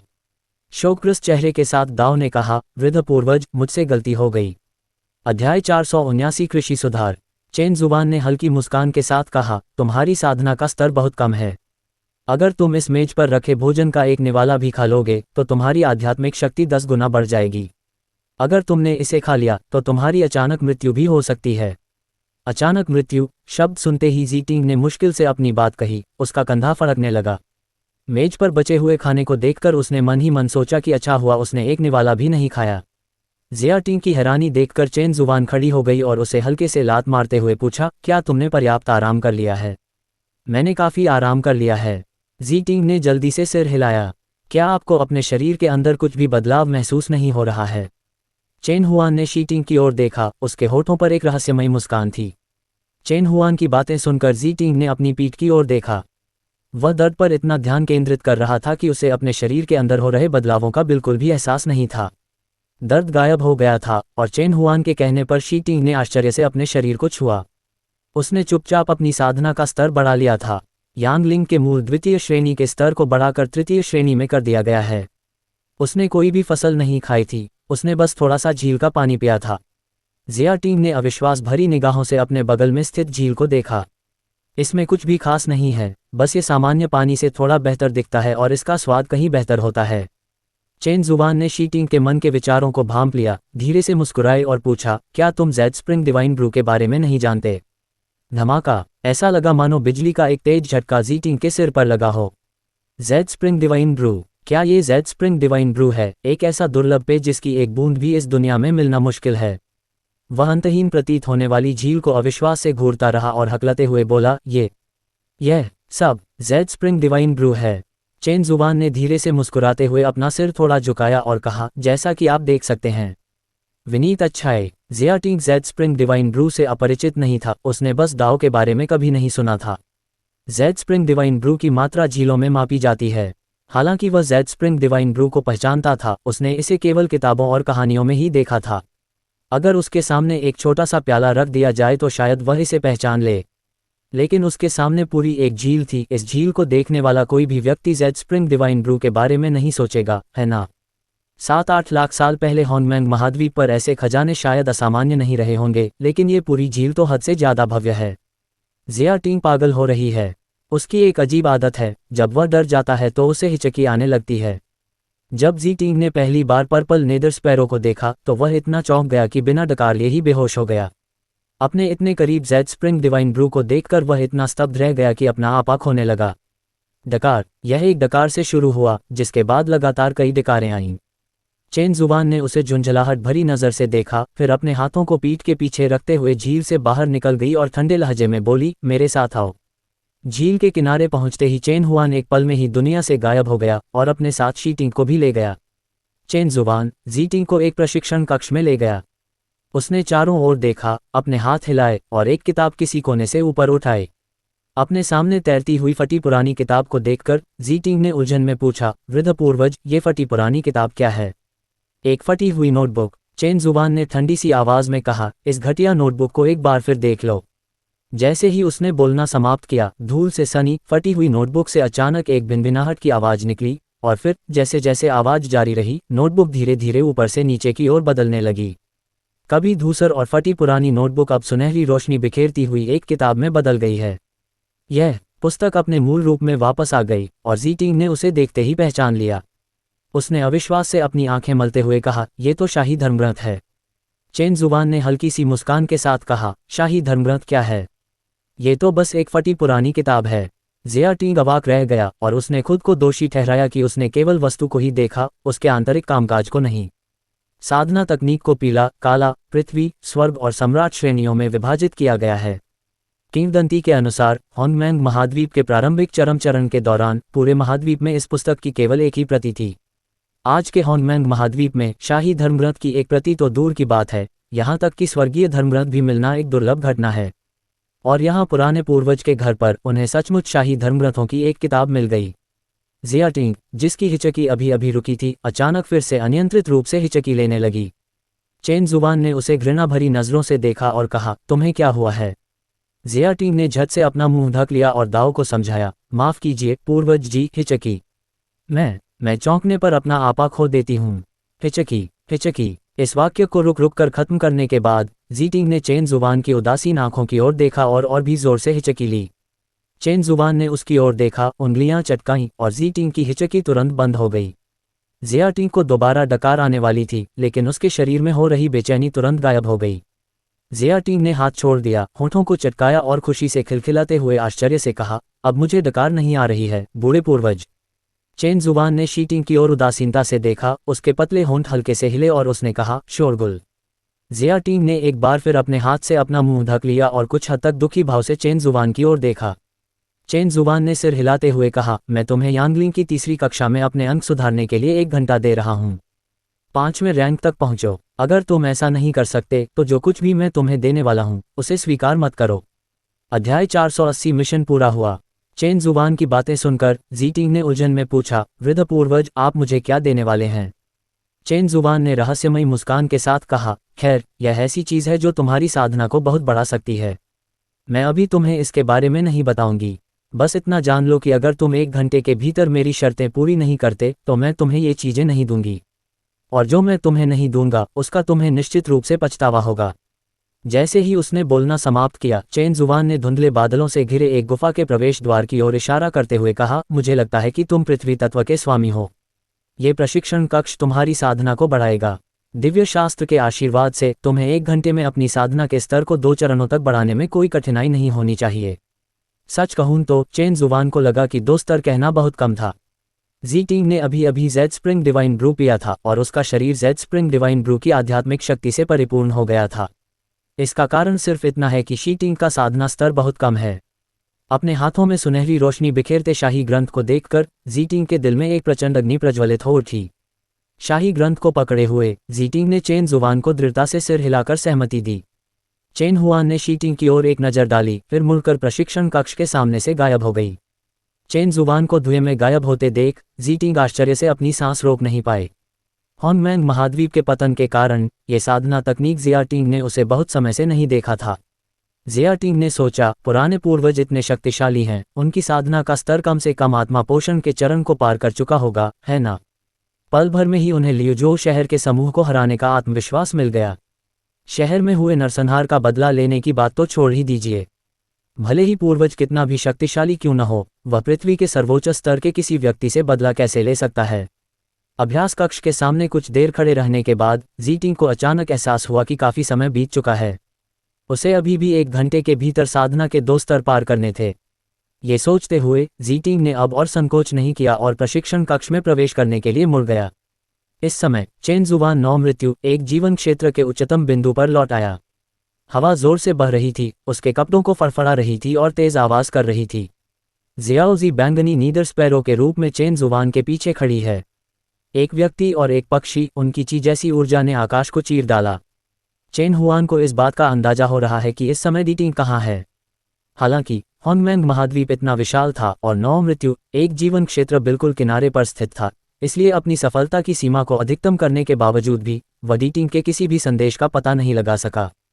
चेन जुबान ने अपनी आध्यात्मिक शक्ति वापस ले ली, अपनी आंखें खोली और 9 मृत्यु एक जीवन क्षेत्र के भव्य दृश्य को देखते हुए धीरे से आह भरी। चेन जुबान की बोध क्षमता 3000 लोगों में सबसे मजबूत है, लेकिन दुर्भाग्य से ये दुनिया बहुत विशाल है। चेन जुबान को अचानक ये ख्याल आया कि क्या उसे अपने दाव कौशल को विकसित करना चाहिए, अधिक जानने में कोई हर्ज नहीं है। हवा का एक और झोंका आया और चेन जुबान को अचानक अत्यधिक थकावट महसूस हुई। लेकिन फिर उसने सोचा कि अपने वर्तमान पृथ्वी सर्वोच्च रैंक 8 स्तर को बेहतर बनाना कितना मुश्किल होगा और उसे मदद के लिए और अधिक लेटर डेसेंट्स की आवश्यकता होगी, और चेन जुबान असहाय महसूस करने लगा। हवा से बिखरे बालों वाली लेकिन फिर भी अविचलित गरिमा वाली शाओजी की ओर मुड़कर देखते हुए चेन जुबान ने शांत भाव से कहा, शाओजी, मुझे अचानक वे दिन याद आ रहे हैं जब हम 9 मृत्यु एक जीवन के क्षेत्र में थे, जब हमें कोई चिंता नहीं थी। कुछ शब्द कहने के बाद वे दोनों पहाड़ की चोटी से गायब हो गए। 1 घंटे बाद चेन जुबान चेन जी के साथ गो खेल रही थी कि अचानक धरती हिल गई। तब तक लोगों का समूह शांत हो चुका था। लिंग फैंग ने चाय की एक घूंट ली और कहा, क्या यह मेरे धर्मपिता के अंतिम दिन के संत बनने की साधना में हुई उन्नति के कारण उत्पन्न कोई खगोलीय घटना है। चेन जुबान ने आखिरी टुकड़ा रखा, उसके होठों पर हल्की सी मुस्कान आ गई। दाओ, तुम हार गई। पुराने पूर्वज अभी भी सबसे अच्छे हैं, चेन जी ने शर्मिंदा मुस्कान के साथ अपना सिर खुजाते हुए कहा।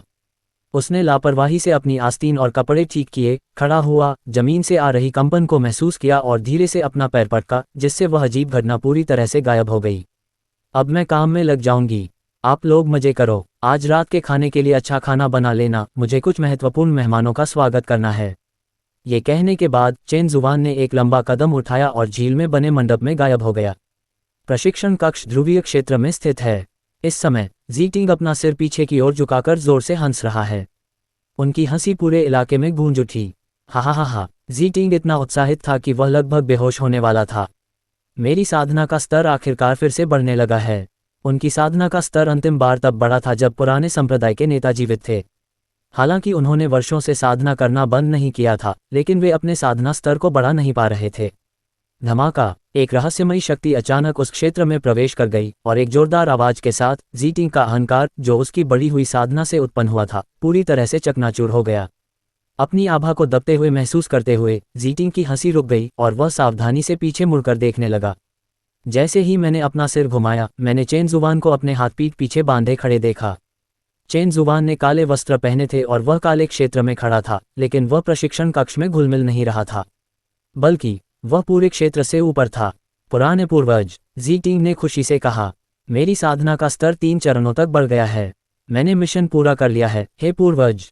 चेन जुबान ने हल्की सी मुस्कान के साथ संतुष्टि से सिर हिलाया। दाओ ने कहा, बुरा नहीं है, तुमने उम्मीदों से कहीं बेहतर प्रदर्शन किया है। पुराने पूर्वज, जीटिंग ने अपने हाथों को आपस में रगड़ते हुए उम्मीद से पूछा, आप मुझे कौन सी अच्छी चीज देने वाले हैं?